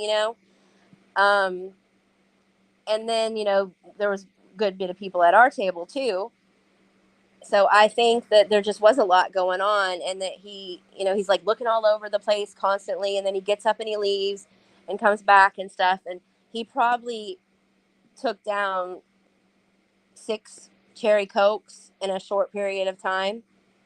He was like ordering them one after another. What the hell? Do you think he got THC gummies instead? And he must have got dehydrated from the Coke too. It was hot outside? No, it wasn't. It was nice out. Okay. Yeah, it was nice out and kind of breezy, because we had to hold our napkins and stuff down with drinks and stuff. I think the only one that had any alcohol was Jeremy. Not even my clients were, just drinking a soda or something. Do you think he got potentially THC gummies instead of the CBD? And I don't know. Just one option. I'm trying to figure out why he did that. It might have been part of the schizo, though. Yeah, I think he was just really paranoid, and something had just recently bad happened to him by the way he was, in the shape that he was in. But he was pretty quiet on the way home or the way back to the hotel. And then he was supposed to stay and go to a party the next day with us, but he ended up telling me that he had a friend that lived an hour away, and he was going to go see that friend instead. Yeah, he's like not comfortable with that group. Sounded like. Yeah. And I mean, I get that feeling, like would be out, but even though majority of the clients that were there are rappers, like Atlanta rappers, they are surrounded by Southern people, I mean, in Georgia. And my husband is as redneck country as you can get, and they all love my husband, and Jeremy, he's like a hipster, so he's not rapper based either. He's not redneck based. There was there was a variety of different type of people that were there, and no one treated him differently because of how he was dressed or anything like that. They did ask me when he was away, like, is this guy on drugs? Like, every one of them at one point in time asked me if he was on drugs, and I kept telling them, no, I don't think so. I think he's just paranoid because of his job. I was trying to make excuses for Ernie, for his behavior. And then people were talking about how beat up he was and stuff. And I said, well, if he's bounty hunter and stuff, maybe he's taken somebody down, and this is the, he got from doing his job, At the time, that makes sense. Yeah. So everybody was like, man, that's crazy. Poor dude, Was Phil the friend that was nearby you guys? Yeah, it turned out to be Phil. Oh, maybe he came from there too and had to go back there. We know it was because by the time I had arrived back home, from Georgia, and I think it was like the very next day actually is when I got the call, and you know, the one that terrified me, where he's all like, help me, please, call the cops. And I'm like, oh my God, what's wrong? And he's beating me, help me, and I'm like, where are you? And he quickly gives me this address, and I have to like write it down real quick. And I didn't hear it well the first time. So I asked him to repeat it. And then he gives it to me again really quick, and I got it that time. And then I hear, hang up the phone, bitch, like that, and then it sounded like someone hit him and he dropped the phone and the phone went dead.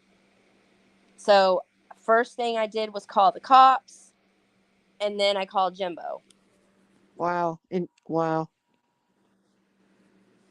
And it turned out that he was at Phil's. So it does make me think that he might have went to Phil's first.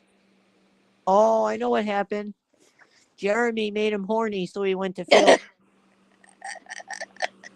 Oh my goodness. Sorry, it just popped in my head. My filter doesn't work all the time, if you haven't noticed. Well, he said a little over an hour away is where his friend was that he was going to. And once I had that address, I looked it up to see how far he was from where we were staying, and it was just a little over an hour away. Well, Jeremy was cute, so we might have got him hot and triggered, Yeah, Jeremy is a cutie. Yeah. But I don't know. But I definitely know that he left us and he went to Phil's, and he didn't go back to the party. Instead, he got himself in some trouble again. And Did somebody get arrested? Did Phil get arrested, or did they just break them up like a domestic thing? When I called the cops and told them what was going on, those cops acted like they were completely aware of them two guys. They've been there before.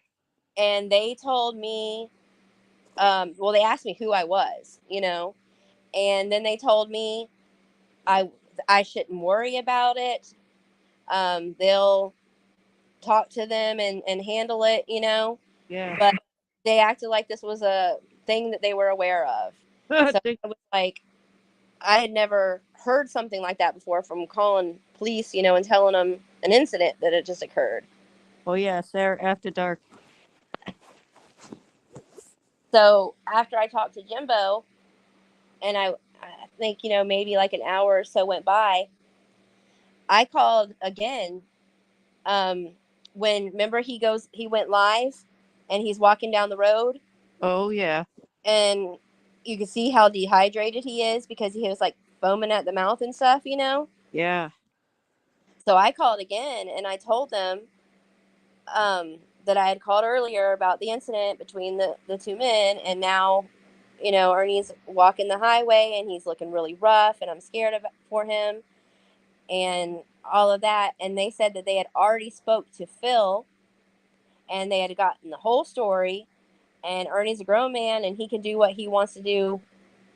There's nothing that they can do. And I said, okay. That's when the chat was teabagged by the officers lighting him up. I couldn't have put it any better. Yeah, I couldn't believe that they actually ended up sending people out there. I guess they got tired of people calling. She said teabagged. Oh, shit. And still at that time, when I saw him getting tased like that, it made me cry, Oh, yeah, it was horrible. Trust yeah. me, I got traumatized because I felt like it was excessive force, and then a couple of his friends were there. One of them was an ex-mod or maybe ex at the time, and she kept saying they had to do it. They did their job. They didn't do anything wrong. You were going to run in the road. They had to stop you. And I kept thinking, how does all those cops need to tase him 7 times? He was already on the ground. So why did they keep doing it? I felt like it was excessive still at the time, and it was upsetting to everybody in chat. I will say that. I felt like the cops were aggravated at him. Oh. Like they might have already, like they said, knew the situation, knew this has happened before, blah, blah, blah. And they were aggravated. And then people kept calling and aggravating them more. So they finally decided to take their aggravated butts out there and take their anger out on Ernie. That's how I felt. They took their anger out on him, and I don't think they were as professional or as trained in psychological or de-escalation techniques, like the other cops were when he was walking and didn't want to get in the car. When they kept telling him to get in the cruiser, he was afraid of a teddy bear in the cruiser or something. Remember, he's like, I can't go in this one. Give me another one. And that's the one I wondered if he was pretending on. But they were very their way about them, the way they handled the psychological issue. They did it with a professionalism, and they looked very trained about it. They didn't mind that he was online using his camera. They let him feel comfortable, you know what I mean? And the other blasted his ass. Yeah, and I thought, well, he has a lawsuit here, is what I was thinking, because of the way that they treated him when he really, at that point, I didn't see that he was doing anything wrong besides just walking down the side of the road like he does. He was telling everybody he was going to a store. Yeah. But his ex-Maud, I didn't want to say her name, but her boyfriend went to the scene because she lived in the area. She might have been at work, but she sent her boyfriend there, and he said the same thing. He was going to run in the road. They were just trying to help. He was getting irritated too because he kept trying to help. He was trying to de-escalate and get him out of there so they wouldn't do it, and he wouldn't follow directions or get in the truck because he's paranoid. I get that. Yeah, Doesn't understand that when they're at that point, you gotta do different techniques or you're not gonna pull them out of it. I just wish I understood why he keeps going back to him when every time he does something bad happens. Like when you pull up his Virginia record, you can see like a lot of his charges are alongside of if you pull up Phil's Virginia record. Uh-huh. So they do get in trouble with each other a lot. And obviously, bad things happen whenever they're together because there's video of it and stuff too. But maybe they take substances that enhance certain performances of certain appendages. This is Sarah After Dark. Sorry. And maybe that has side effects that create distress between the two of them. Chaotic said he likes the kinks. And I've heard other people say that before too. It's just something I don't understand. Like, I don't get why you want to, what is that, BDSM stuff. Yeah. I don't know that that's I what's don't going that's on. really I don't know if that's really what goes on. I don't know if there's a side of if they're doing substances, for instance, to enhance, because I just learned from somebody in the chat recently that used to be on a substance. He said that it was taken purely for I don't want to say the word on your channel, pleasure. I guess you could say, I gotta say it. I'm trying to use code and behave. For those kind of pleasures, it will make you do it for 2 days if you take meth. Side effects when you have other psychological underlying issues, you can't mix certain substances with that. It could cause, it might cause him to have episodes, for instance, as a side effect. And maybe when he's done and it wears off, maybe one of those episodes happen. I don't know. You can't mix substances with certain psychological issues. You just can't. You shouldn't. I don't know if there's any substance. I can't say there is. I'm just saying if. I'm only saying if. I'm speculating. I'm just conversating. Like, that's just something that can happen. Right. Yeah. And he brought up, or someone said that the reason that he was recently in the hospital was for renal failure and stuff. I do have to say that he acts like he is dehydrated all the time. The difference was the first, yeah, and that can do something too. That maybe there is an issue there. The difference was the first time he wasn't darting out in front of traffic. The cops had been there earlier and gave him water. Yeah, and he wasn't drinking it. He was like refusing it. He was to the point where he wasn't understanding he needed it. He was already dehydrated. And if you're having like some issues with your kidneys, or even like older people, they get psychologically screwed up just from urine infection, for instance, and that's all with kidneys and kidney stuff. It can screw you up mentally. So maybe there is some kind of an issue there. I don't know. I mean, that day you guys could see that he had like white stuff all over his lips and in the corner of his mouth. The heat. It was like, wasn't it like in the 90s? Yeah, it was hot then. Like, go in the shade, and he can't hear. Once he's in the thing, into that way, he can't hear anymore.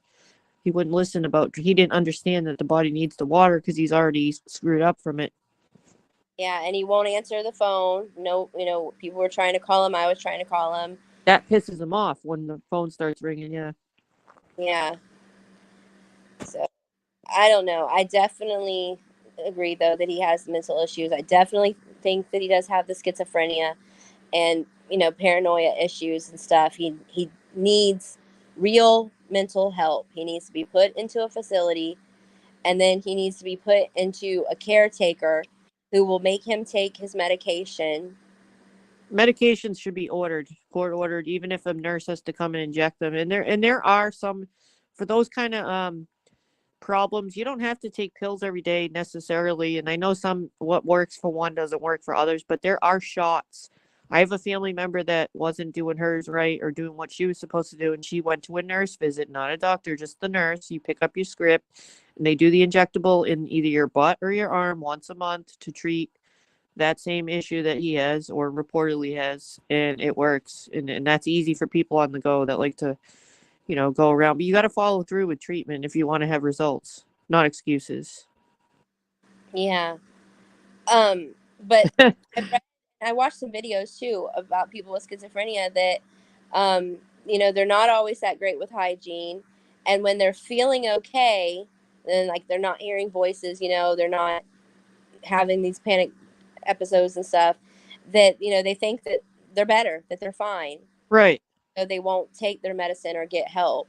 It's not going to happen again. Yeah. Which it's not true. That's the point is, when is the next time? Because there will be a next time if you're not taking your treatment seriously. Well, that Mountain Dew, that besides sweet tea, Mountain Dew, cherry Coke, that's really the only things he drinks. Mm-hmm. And he'll take a 20 ounce down like it's nothing, and go for another, just like the day with the cherry Cokes. Just like one after another, after another, after another, like he's thirsting to death. Yeah, and that's just dehydrating, really, making it worse. You're putting the kidneys into overdrive. Right. So I can believe that he might have had a really bad kidney infection or a bladder infection, or something like that. I don't believe that he's been in the hospital all this time. I think he went for a couple of days Yeah. for Oh, dehydration. yeah, and that was just used to play it up because, like the judge said, this has been what 10 days, 10 days old, and it was only a screenshot of a letter. Yeah.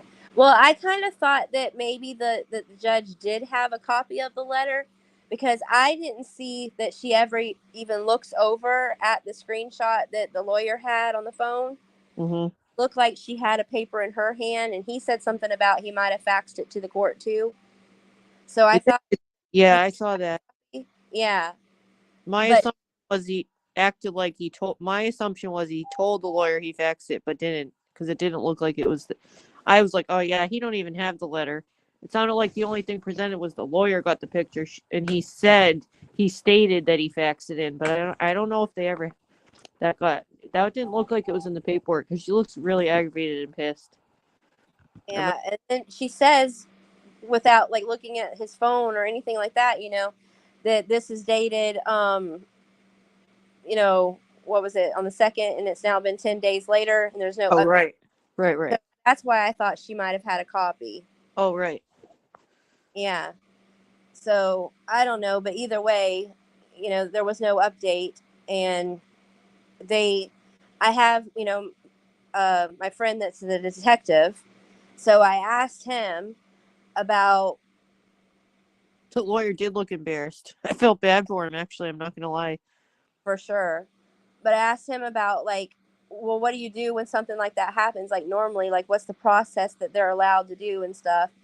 And he says usually what they'll do is when someone claims that they're like in the hospital or something, they run the social to see if it pops up as being admitted somewhere into a hospital. Mm-hmm. And then if it is, then wherever it is, they call that local police station, and they say, we have a warrant out for this person that's in so and so hospital, and they go there and they handcuff them to the bed until they're released, you know? Yeah, they do. So he says that would be the process. And I said, well, what about like tracing phones, you know, things like that? And he said, no, that's usually not something that police will do.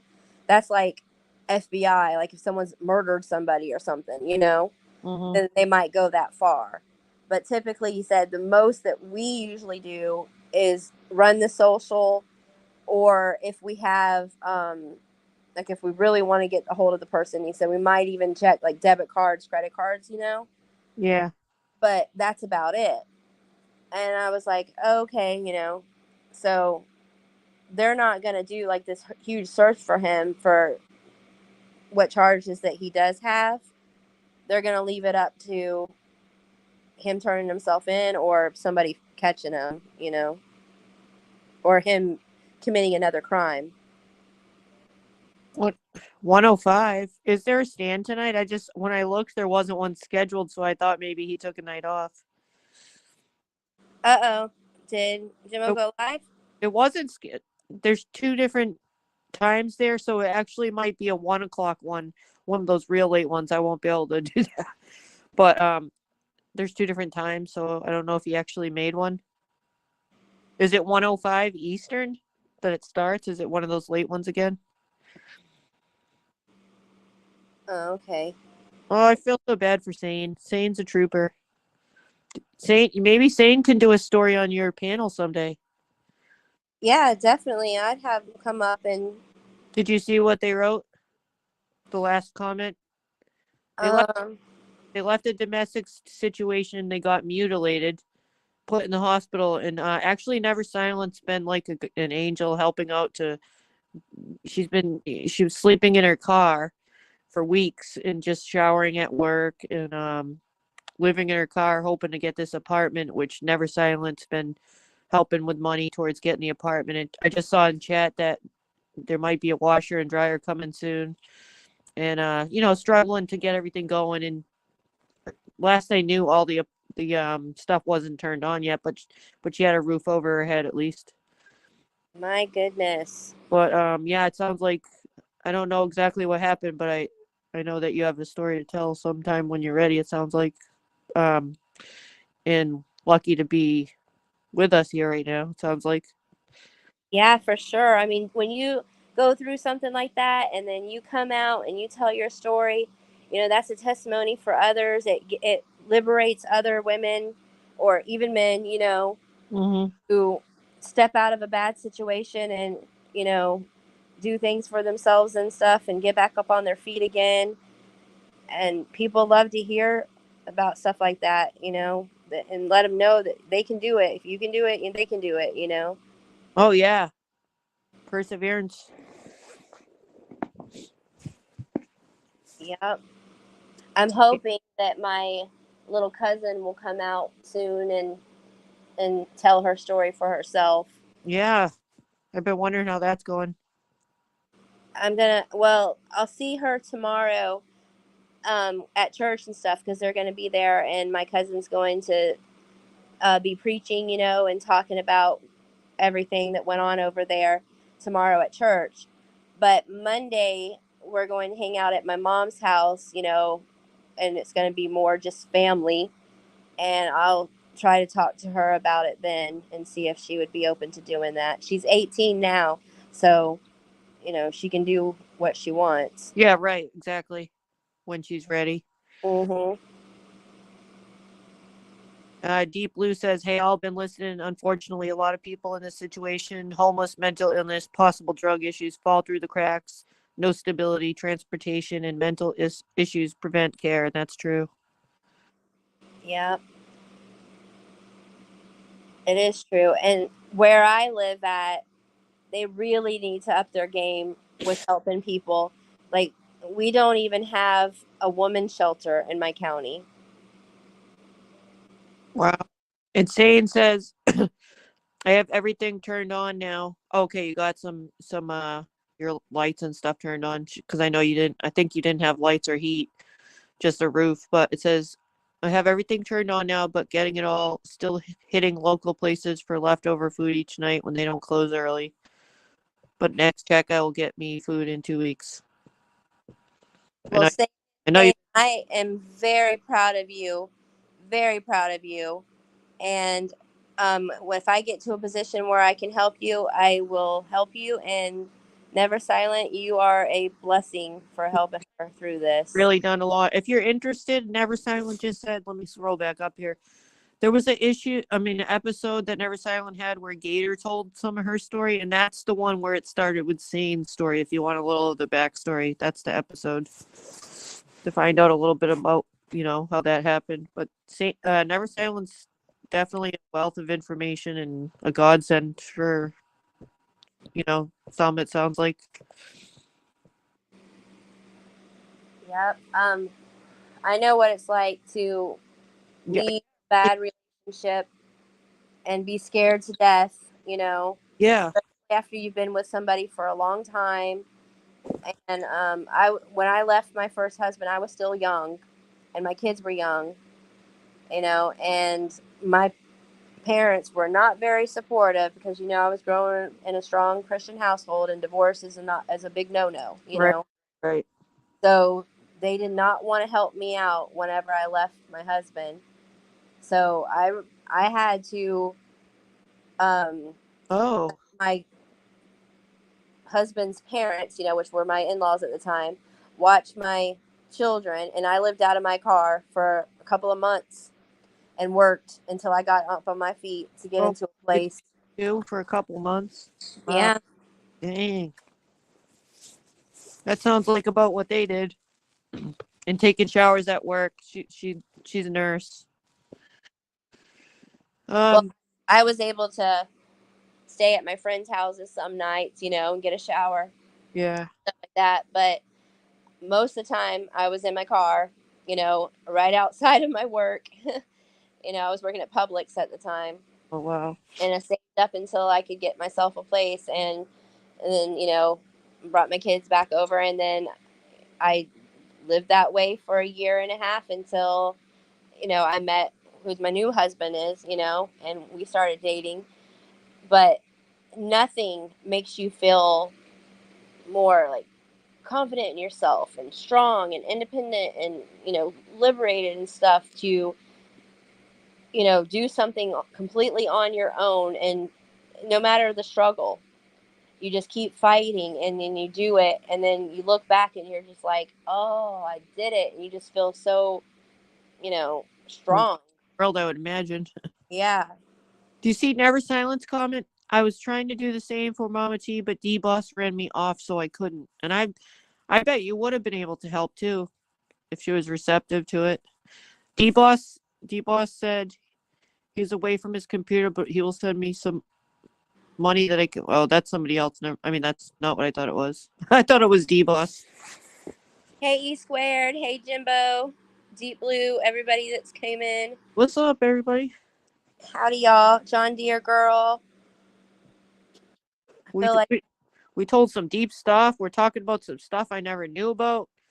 With the tiger stuff. My gosh. This is crazy. Yeah, I've been really quiet on everything, I don't blame you. Been at your house. But at this point, it's like I've had enough. I've seen enough. I can't believe that there are still people out there who buy into everything that is said, and still throwing money his way. Like, it's amazing. Once you see it, you can't unsee it. That's what I always say. And then you look at everyone else and you're like, it's kind of like you feel bad for them at the same time. That's why I don't go in and troll or do any of the things that were done to me when I was in there, because that did not help. That just made me think that he was more attacked. So I wouldn't do that to those people, and I like some of them. But at the same time, you're like, you just want to scream, he's tricking you. Don't listen. Well, yeah, but I also saw at times, like, here I'm telling him, stop with the drama. You could really be something if you do this and this, and I'm helping him. I'm giving him all the information that he needs to do a real good live, and be all the things that he claims that he is. And things would get, because his numbers would drop, because people were used to watching him because of the drama. And so he'd freak out because he's not getting as many viewers.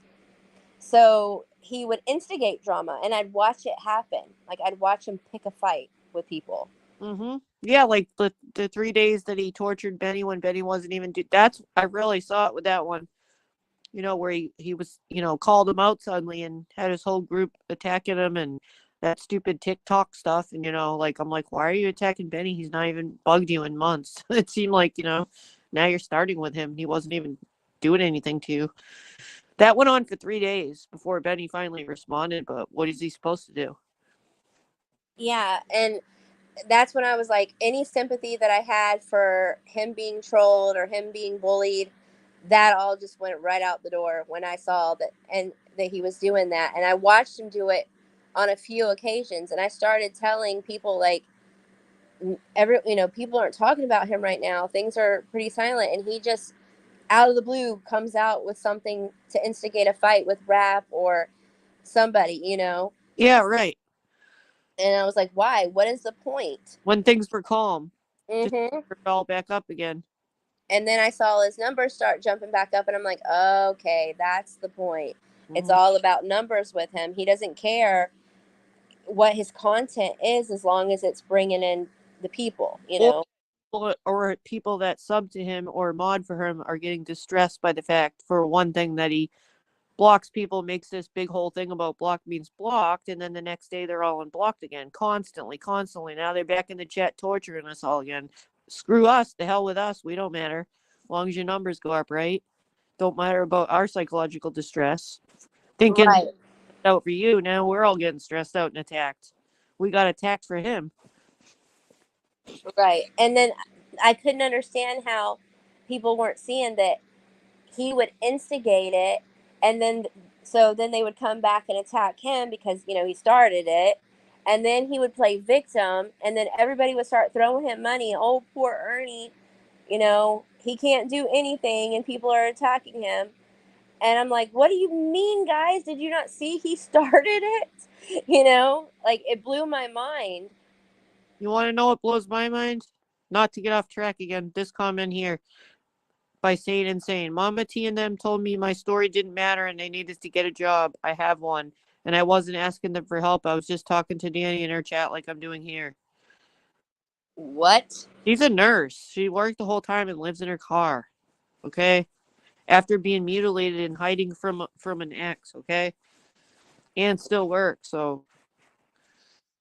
How in the world can she be told that she needs to get a job and not ask for help? Like, Story doesn't matter. Told her story doesn't matter. That's, I'm speechless. Rendered speechless. yeah, because aren't they supposed to be like some type of like victims advocate, stand up for the victim? And oh my goodness. And that's what I see Never Silent doing. And you too, in your way. Yeah, throwing money at him is totally enabling. Hey, Rose. But I've seen him get hundreds of dollars in a day. Like, when he decided that he wanted to leave and go to Phil's and all that, it was one phone call. Hey, I need money to pay for longer on this rental car. $300. Oh, but by the way, they still haven't given me my deposit back from the last, so I've got, I have no money. I need $500 to do it. Okay, you're sending it right now. All right. 5 minutes later, cha-ching, Yep. $500, like nothing. Yep. Well, Chaotic's triggered now. Hey, T Chaotic, Rose. I saw that you were invited on a panel earlier, you and her, and it was Jamie, and I was confused, but it's not there anymore. Maybe he changed the date or something. I was like, does Chaotic know she's invited to this panel? So that day, the lady that sent him that $500, she paid for him to go get beat up by Phil and do that highway run. Yeah. Because he was in a completely safe environment and he was supposed to be, leaving after the party, and he was supposed to be heading over to Jimbo's is what he was going to do. Oh, right. But instead, when he realized, how close he was to Phil and all that, he made a call to get the rental, and some spending money, and took off and went to Phil's and ended up in a bad situation. So talk about enabling. No, they didn't just enable, they paid for it all to happen for him. Yeah, basically, inadvertently, yes. Mm-hmm.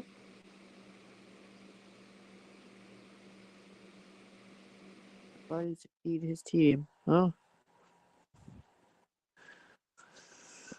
They But want to attack her, but she doesn't give a shit what they think.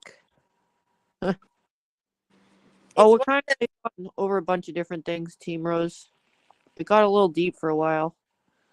Sane Insane says, I'm strong enough for their words not to matter, but that it's also because I had Danny helping me. The witch is never silent. I feel bad for others if they go there and don't have someone pushing them along for the better. Yeah, it is kind of worth the rewind, I'd say, if you're bored sometime. yeah, it's one of those things where, like, until people have something actually happen to them, where they really see something for themselves, they're not going to believe it, because they see YouTube, as just like television, it's another type of, everybody's a character, and It's true about that, what you just said, until it happens to you. You don't really see it. but when you take it off YouTube and you hang out with someone and you meet them in person, and you see for yourself how they act and talk and what they do, and you really kind of get to know someone a whole lot more and see them as a real person and not this, character on YouTube. Well, you just said you had him in your home for 3 or 4 days, 3 nights, and I never even knew that he stayed in your house with you guys. All Yeah. this time till tonight. Yeah. We stayed, guys. And so, like I said, I really kind of got to know him and see how he works in action, and what he thinks about the subs, and the viewers, and hear all of his stories and his comments about it. And it's just, wow. I feel bad for the people who think that everything that he says is true, and that everything that he's going through is real, and that he really needs everybody's help. Well, I can't the thing in the car, like even the thing where, because we were all on the other side, I was in his chat and we all believed him. Like you just, like the thing you said earlier that some of the people didn't hear. You guys were in the car and you went to Busch Gardens, and then he got on a live and just told you guys it's a movie. Just follow along with it. Got on a live and told everybody that you guys were kicked out of Busch Gardens, and that's what everybody in the chat thought. And meanwhile, you guys just went and had a great day at Busch Gardens, and nobody got kicked out. He just said that. He just said that to stir up the chat, and we all got upset, and it never happened. And I never knew that till tonight. Let me answer Rose's question here. She said, if he has mental and emotional issues, we can't expect normal behavior from him, then can we? And my answer to that would be yes and no. And the reason is because, no, I do not expect that he's going to have normal behavior. I don't think that he's going to be able to go out to like an event like we had, and he's going to act chill like everybody else and all that. No. But as far as the making up the lies and the stories to gain sympathy, to get money out of people, or to cover a wrong that he did, I think he absolutely knows when he is doing that. He puts the effort and the time into doing it, and he knows exactly what he is doing when he does it. And so that, I think he should be held accountable for that. I don't think that's one of his episodes, or he's having a real mental breakdown, so he's making up a lie or whatever. No, there's times where he's in his right mind and he's having a good time, and he will still make up a story. Like the Busch Gardens day. You guys just had a great day. Yeah. But I see Rose in the chat talking about the Shelby trial, and I do know from my experience of hanging out in her chats that that's a subject that's something that seems to, be on her mind. And I know that her thoughts on it are she does not want him to get out and has expressed fear of him getting out of jail. Like when people were saying they were going to get him out and get another trial and stuff, I know that really was upsetting Rose. So I think she's saying she kind of want to make sure that Shelby stays in jail. I don't think that Shelby is going to get out of jail. I think that um, all those letters that he's wrote from the jail where he's threatening people's lives and all of that, I'm sure they've seen all of that, all the trouble that he's got into while he's been there. You think they're going to add time for all the things all the people he's hurt in there? Because he's hurt people, and I've always thought to myself, are they going to add some more time? Maybe you think they can.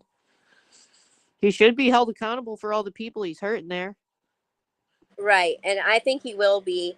I don't see him getting out, but I do believe that Ernie is terrified of him Yeah. and that Yep. he fears that he's going to get out and come after him because of all the things that he said about him and stuff.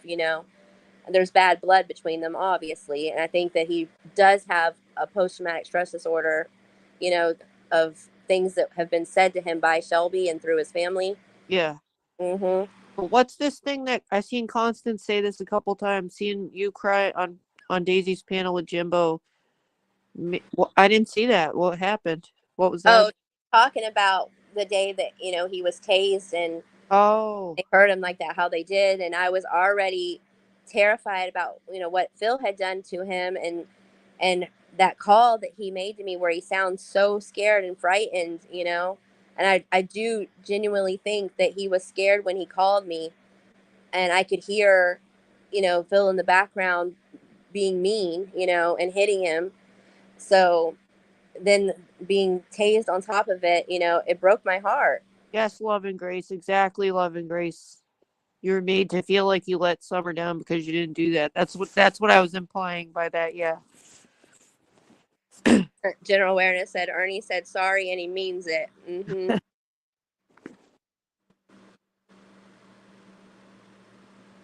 Oh, is he a fake General Awareness? I think he's General Awareness being trolling, being funny. Oh, someone said that it was a fake one, and then Oh, Jim. I back up. Somebody they would know. Okay. Oh, Okay. It's the troll one. My bad. the channel has no content. Okay. They probably changed. Let me see that count. Yeah, that the real General Awareness has capital. I wanted to ask Rap if he saw the video I made. You can ask the fake rep. Fake Rap, did you watch the video I made? Oh, he's in a timeout. Oh, he's in the corner. Hi, Nana C82. I don't care if you want them here or not. They were trolling in Thelma's. But I do have sympathy, of course, for mental illness, and I have taken the time out, to study about it, and learn about the behaviors and things and what they go through. So, that it does, I do take that into account.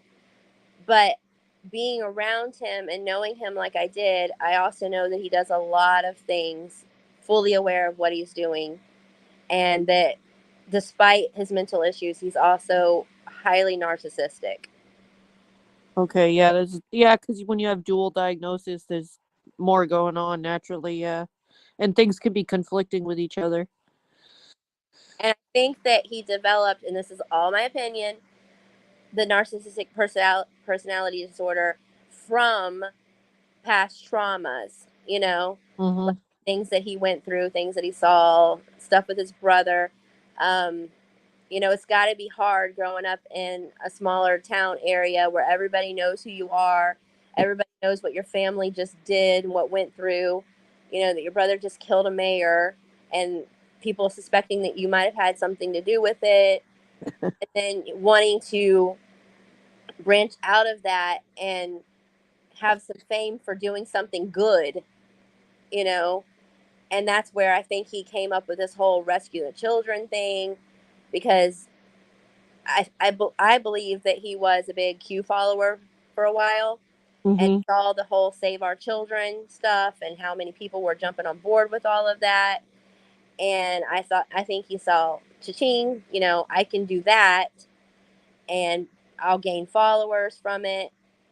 It pulls on people's heartstrings. People will see me as a good person. And, I think that's how he developed into all of that. Mm-hmm. He was trying to make up for all the hate that he has towards his way and prove to everybody, no, I'm a good guy. I'm the good shell, Yeah, but he just can't follow through with anything that he tries to do because he's more important.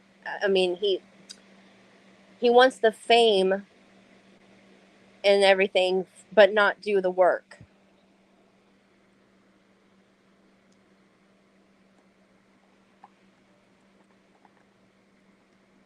When you're told you'll never be anything, yeah.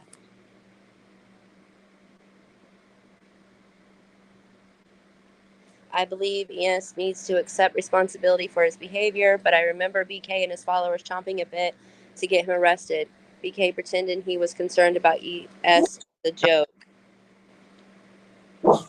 They should add time to him, but that's one thing I share with ES, fear of Shelby and the faction trying to get Shelby out for blame Ernie for that crime.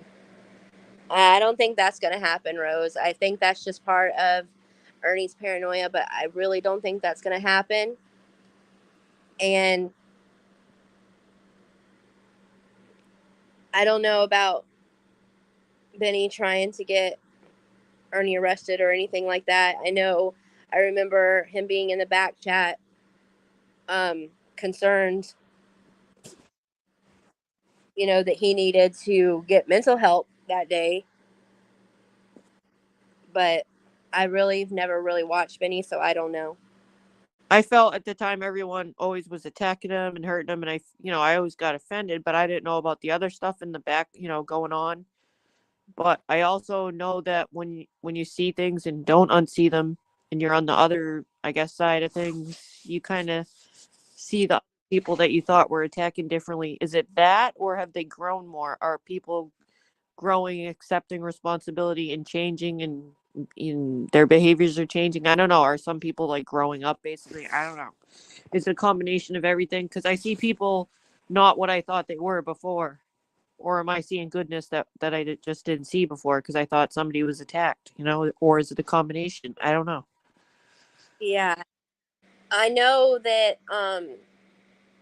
he talked about Benny some when he was down here with us in Florida.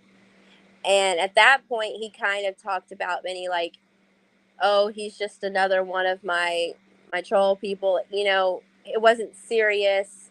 He kind of joked about him. Mm-hmm. Talked about how he helps him bring in the numbers, and stuff like that. But Yeah. when we were up in Georgia, he was obsessed at that point, and everything was Benny, Benny, Benny, Benny, to the point where my husband actually said to him, dude, you're coming off like you're a little obsessed with this guy, like it's all you talk about. Yeah. He's like, is this even worth it? Like, you're so stressed out over this guy. Is it all worth it to you? You know? And he's like, well, he won't leave me alone, bro. I'm trying to do this. I'm trying to do that. And he's bothering me. He got my medallions canceled where, I didn't get the medallions. I didn't get the action figures because of him. Everything I try to do, he ruins it for me, you know? But I knew that a lot of what he was saying wasn't even true, at the time, because I knew like what really happened. Like he said that he got, he couldn't do the memberships and all that and everything because the website and everything got ruined by Benny. No, what happened was Ernie didn't want to pay the money for the website that he needed, Mm-hmm. and when he realized that it was going to cost a lot of money for him to do everything he wanted to do on the website, he just kind of abandoned it. Yeah. And I remember being in limbo for a while, like it was frozen, the website. Right. And then as far as like the medallion things go or whatever, he never even showed me any proof of that at all. It was just something that he said. He ran with it, and then nothing ever came of it. You know. Uh-huh. Rose, I He told don't us a think different so. story. He told us a different story about the medallions. It's all kind of coming back to me now. It's a little bit foggy. But he said because I don't know if it was a Tamori, somebody got the LLC or bought the name. What they bought his name, right? Is that what it was? Oh, Rescue. he said that Tamori bought Yeah. the Because he name. bought that, he then had to change the molds of the medallions, and that was going to cost him another $500 to get new molds made because he couldn't sell the coins, the membership coins, with the LLC because she owned it now. So he had to change it and get a new mold made, and that was going to cost him so much money that he started, saying, "Would you all like a refund, or would you want to donate it towards, this and that?" And then I think hoping most people would, but some people did persist with their refund, and some people that are claiming, there's one person I know that long gone who's open about their story, said that as soon as she asked for her refund, she got blocked, and that caused a lot of problems. But some people said they got them. I'm not sure. Yeah. There was never any medallions. And as far as that whole story that he came up with Tamari buying the LLC and him, And and the molds, there was no story with the molds that we heard. There was no molds ever made, a first mold. no. And that's what I'm saying. Like that whole story that he came up with too was also a lie because he had the LLC in Florida with the name. That's what he said he was going to use. If she the bought it in another state somewhere with the same name, it wouldn't have mattered. It would not have mattered at all. As far as like trademarking it, which costs a good bit of money, I looked that up. There wasn't one. Uh-huh. So that was all just one of those where I said something and now I can't produce it. So I'm going to blame somebody for that and everybody feel bad for me. That's all that was. um Yeah, what I'm trying to. Constance, she said, Rose, I think he committed rape inside, so that's more time. Excuse me. I do know, Rose, that there's been multiple reported incidents of that, and he's even self-proclaimed it in the letters that Benny now owns that he wrote. Mm-hmm. Letters Shelby wrote, or the family exchange, the ones that, yeah, Benny now owns them anyways. He read some of them. I was in Benny's chat when he read one of the letters, and it was one of the bad ones, and it was like all kinds of admissions, and I'm pretty sure he has, I want to say, at least probably more than 7 or 10 rape charges on top of that, like brutally assaulting people. So I mean, I would imagine he's facing more crimes that he's been doing in there. I think he's a danger to society from what I've heard. Yeah, and hasn't he spent like majority of his time pretty much like in the hole and stuff because of everything he does all the time? Yeah. I mean, he says that in his letters, anyways.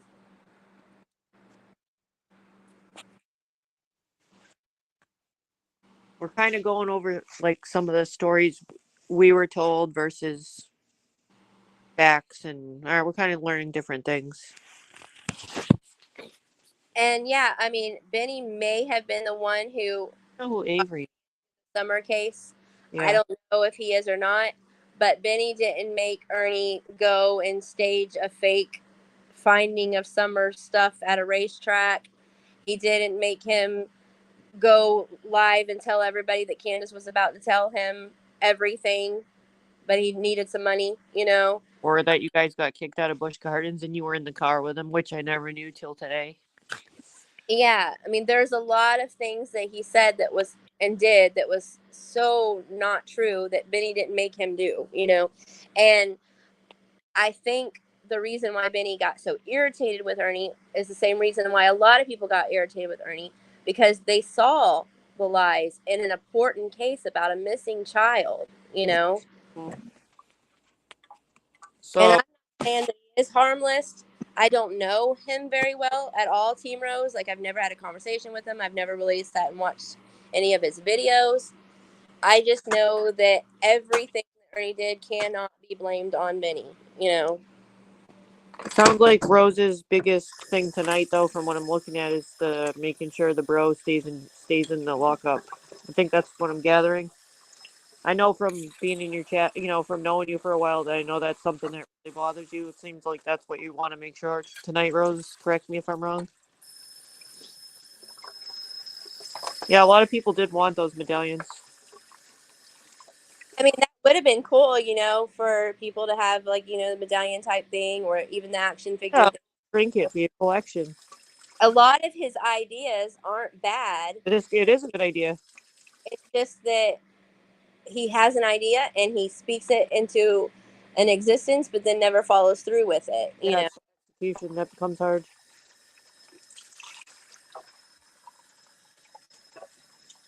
And that's just because he's very impulsive. Like he sees somebody else doing something or an idea get thrown his way or something, and then he runs with it, and then Yeah, he doesn't have the money to back it up, or he doesn't even know how to back it up or how to go through with it.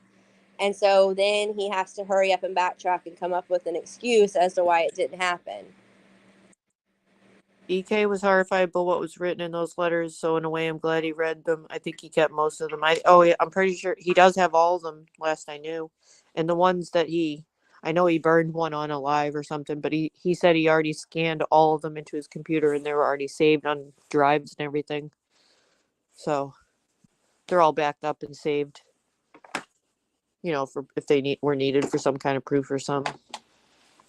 I just know that Ernie is definitely terrified of Shelby. That first night that he was here, that we stayed up talking for so long, most of what he talked about was Shelby. He talked about his bros day with him, and he talked about Shelby threatening to kill him, and that he thought he was a demon. He thought he was possessed. That he was always angry. He was always stealing from people. He was beating. He beat women. You know, he said he had black eyes, and that you would look in his eyes sometimes, and they would just be dead. And he was just terrified of him. Yeah, that psycho look. Like you see, like when you look at the when people like KX been posting like serial killers and stuff, all those people that do all that stuff, I look at their eyes and they have like this emptiness. They all have it. Yeah, Rose, I agree with that. That rescuing our children is all of our work to do, and that's I think that if we could have Yeah, you're right. listened and followed guidance, and Yeah, you know took the help to really make it into something he could have, and it could have been a great thing, because we all should be concerned about the human trafficking that's taken place and missing children and stuff like that, and raising awareness about it and helping each other out with it. But unfortunately, it really wasn't his passion. His passion was just fame.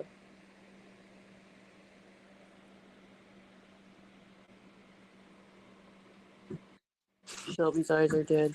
Yeah.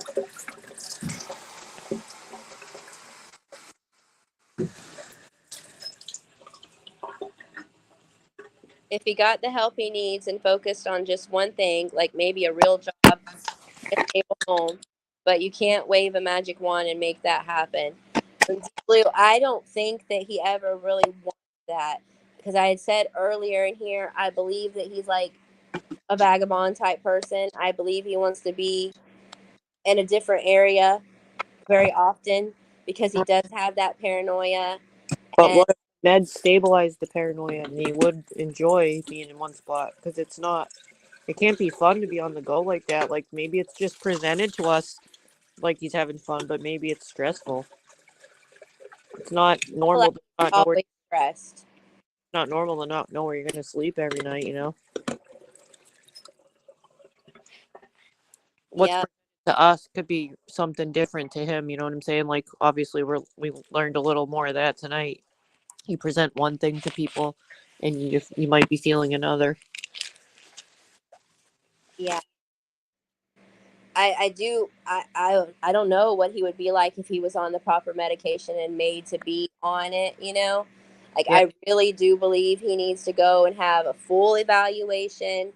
And then when released, he needs to be released to a trusted caretaker that will make him take his medication, and that knows about his issue and can help him. Yeah.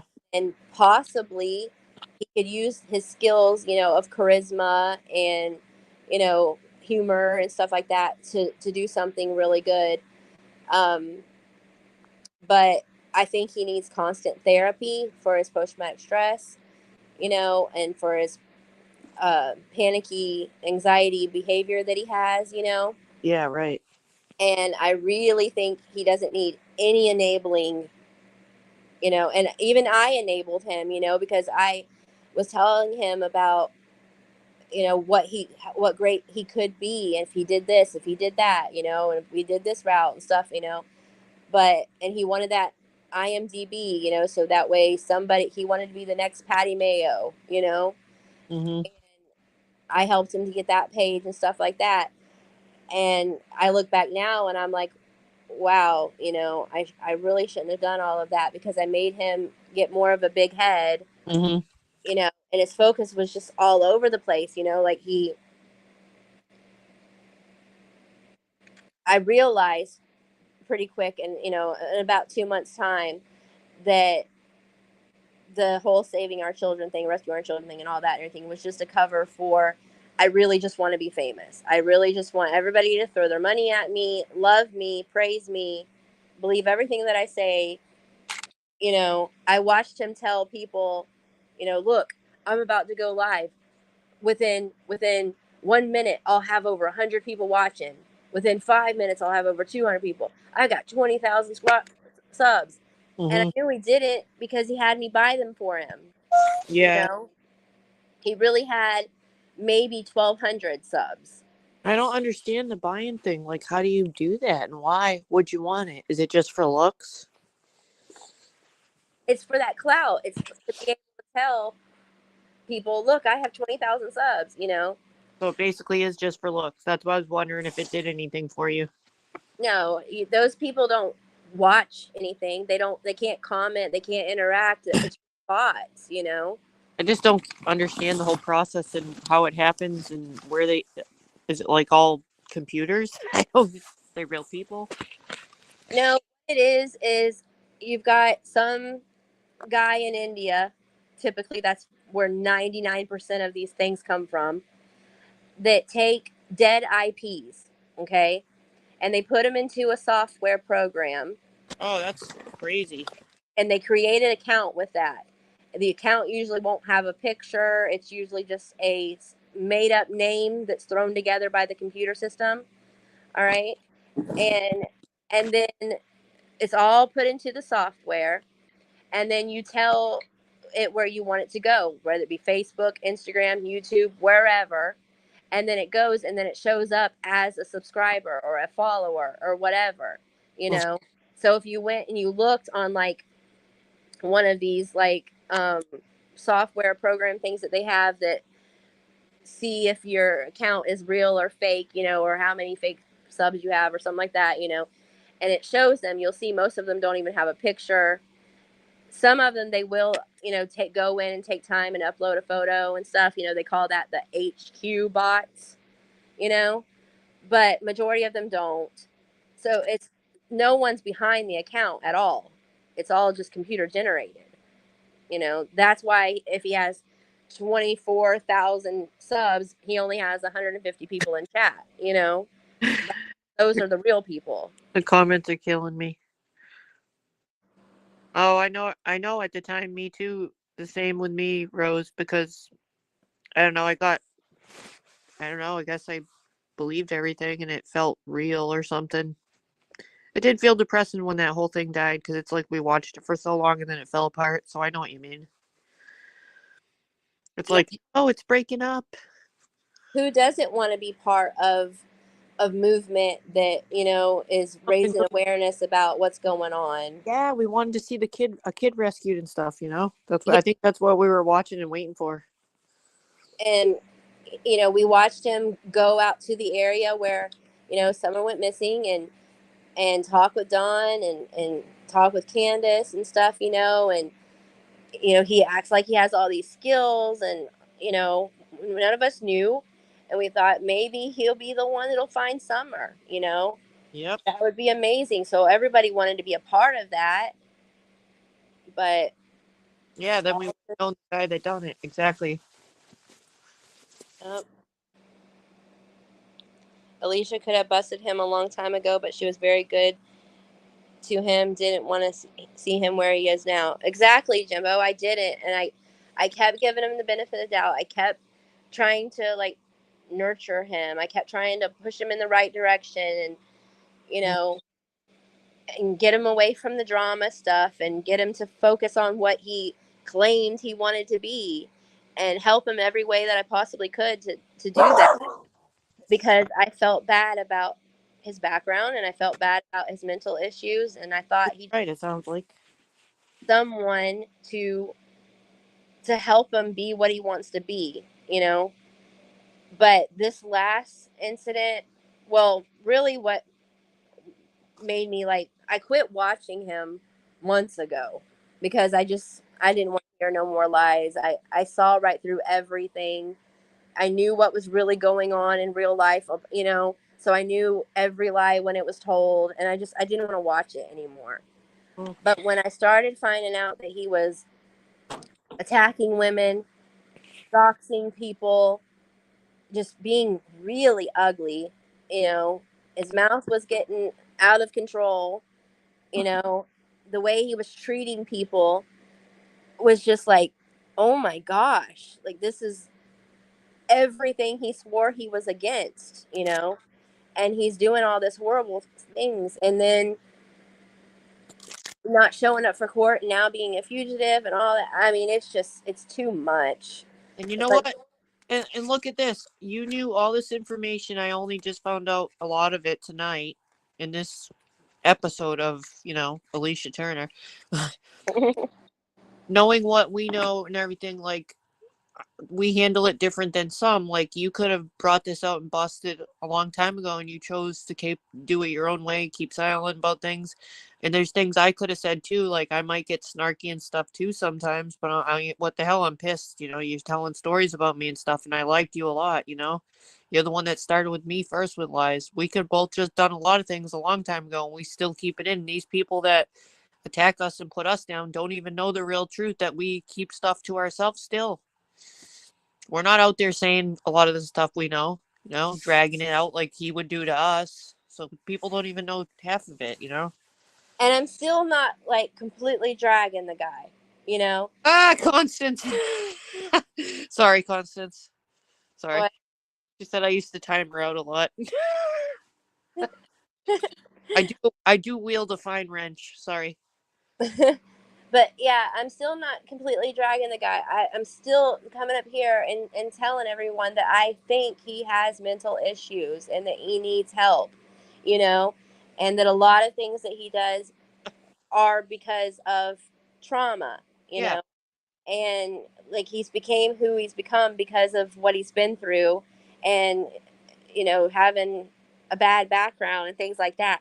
But he's 42 years old, I think. 42, 43, whatever. Yeah. It's time to put your big boy britches on, be a man, get the help that you need, quit relying on women to take care of you all the time, and lies and scams to get it. Quit with all the drama. Don't be ashamed to help nobody. Right. The best thing he can do for himself right now is turn himself in and get the mental help that he needs, get on the medication that he needs, follow through with it, take it. Right. Go to therapy and stuff like that, and come out a brand new man. Not this whole every 2 weeks, I'm a new man now. I'm completely different than I used to be. I'm changing. I'm growing. No, you're not. That we've heard that as many times as we've heard that he's leaving YouTube. Well, maybe because he hyped up the story so big, maybe in a way he feels like, maybe, in a psychological standpoint, maybe in his mind he's be letting everyone down, I guess, if he's built up this big thing. it's hard to let go because maybe you feel like you know what I mean? I don't know. If you built this whole thing up, you also feel like maybe he feels like he's letting people down. I don't know. Not just himself. Well, probably so, because he does have some people that believe just everything that he says, and they, no matter, Right? there's no fault in Ernie.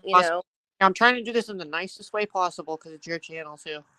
But I'm also serious. Yeah, I mean, I get where you're coming from, and I know how frustrated a lot of us are, and I think I'm just highly disappointed. Yeah. I'm highly disappointed because here you told everybody for so long, that you're this big bounty hunter guy and everything, and now there's a bounty on you Well, over yeah, something so stupid. very ironic. But Team Rose says I thought he seemed like he was getting closer to the answer. Aha. So at the time, so did I. But there was a woman in the chat earlier. Well, at least I think it's a woman. Was it Dove in Peace or Dove in Love or something? The one with the white bird. She said that at one point months ago, Ernie, during the summer stuff when he was working, around it, Ernie told her that he needed a ride. And if he didn't get that ride, he was very close to getting Candace to tell him what happened about Summer, but he needed her to come get him. So she felt like if she didn't give him a ride, and it sounded like a long ride, that he wasn't going to get the Summer case solved. So it put pressure on her and made her feel guilty for a while that she caused, she could, if she didn't give him that, you know what I'm saying? Put her in that position to feel like if she would be letting down the case. Yeah, and also, That's cool. Rose, he hooked me up with talking with Candace, and I spoke to Candace way more than Ernie ever spoke to Candace. Interesting. And like I said, I had a few conversations with her on FaceTime.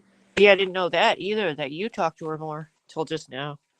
Yeah, Ernie only talked to her maybe a handful of times, and they were pretty usually short calls. I She thought, never really fully trusted him. And then after she went with him to go over to Tina's place, and all that went down, something scared her there. yeah. Something she did not like. She told me she did not have any trust for them, Oh, right. and she wanted there, and then she was pretty much done with them after that, all of them. Bro, don't screenshot me, bro. Well, So, did but you see? Did you see what Team Rose said? Maybe he got taken over by a demon. Do you know I actually considered that at one point? Because did you hear Daisy? Daisy Joe told her story once, and that kind of like really scared the hell out of me. And I've considered that. Have you ever thought of that? well, I know that he claims that he believes in God and stuff like that and everything, but he is the total opposite. Like, he doesn't want to go to a church or something. He doesn't Yeah, yeah, participate in prayer, yeah. you know. Um, so I don't know. I mean, I guess it could be a possibility. Oh, shit, it's my bedtime. I'm sorry I said shit on your channel. It's fine.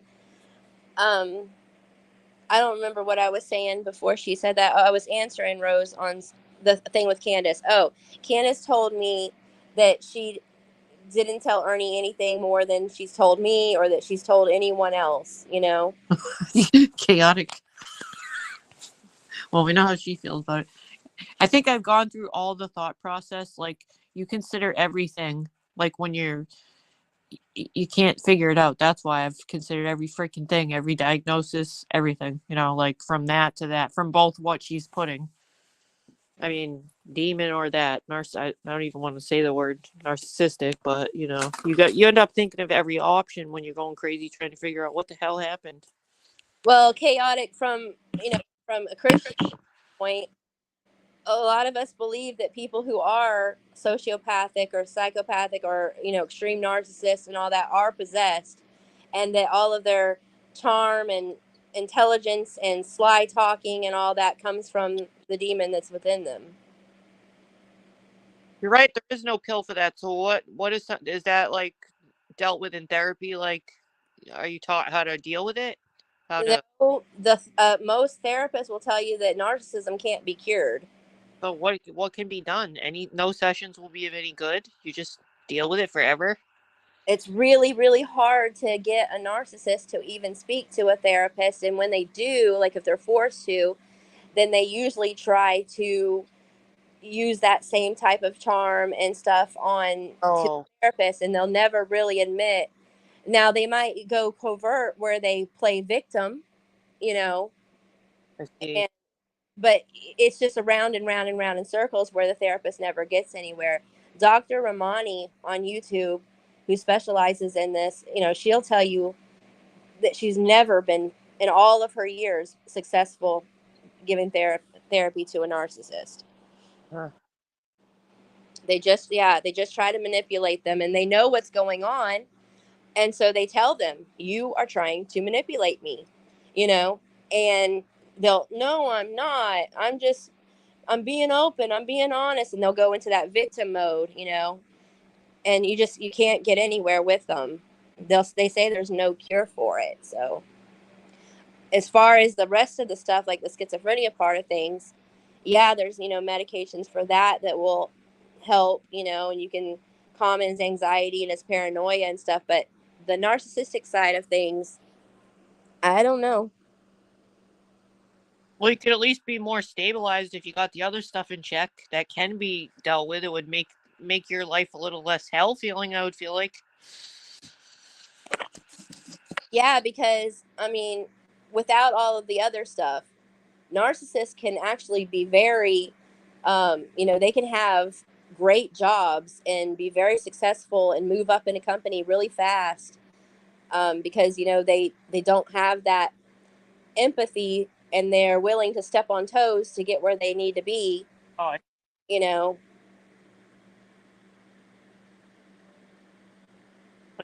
it from that standpoint yet, in a professional standpoint. Interesting. yeah. Well, isn't Jimbo live now or about to go live? Yeah. All right, then we need to close shop. Even And body through drugs and alcohol. Yeah. Maybe you can do a part 2 sometime. I don't know. This is deep. yeah, I'll do a follow up. And talk a little bit more. But Rose, I did talk about my conversations with Candace earlier on, if you want to go back and hear that again. But I'm going to jump off of here now so we can all go over and support Jimbo. I gotta do it in 2 minutes. I gotta get my sound bites in. I can't miss that. Thank you guys for all coming in. I appreciate it. Hey, thanks for having me. I love your show. And as soon as I get some more free time, I'll jump on here and we'll continue on. Thanks for coming on and helping me, Sarah. Hey, anytime. See ya. See Bye. ya. Bye, guys.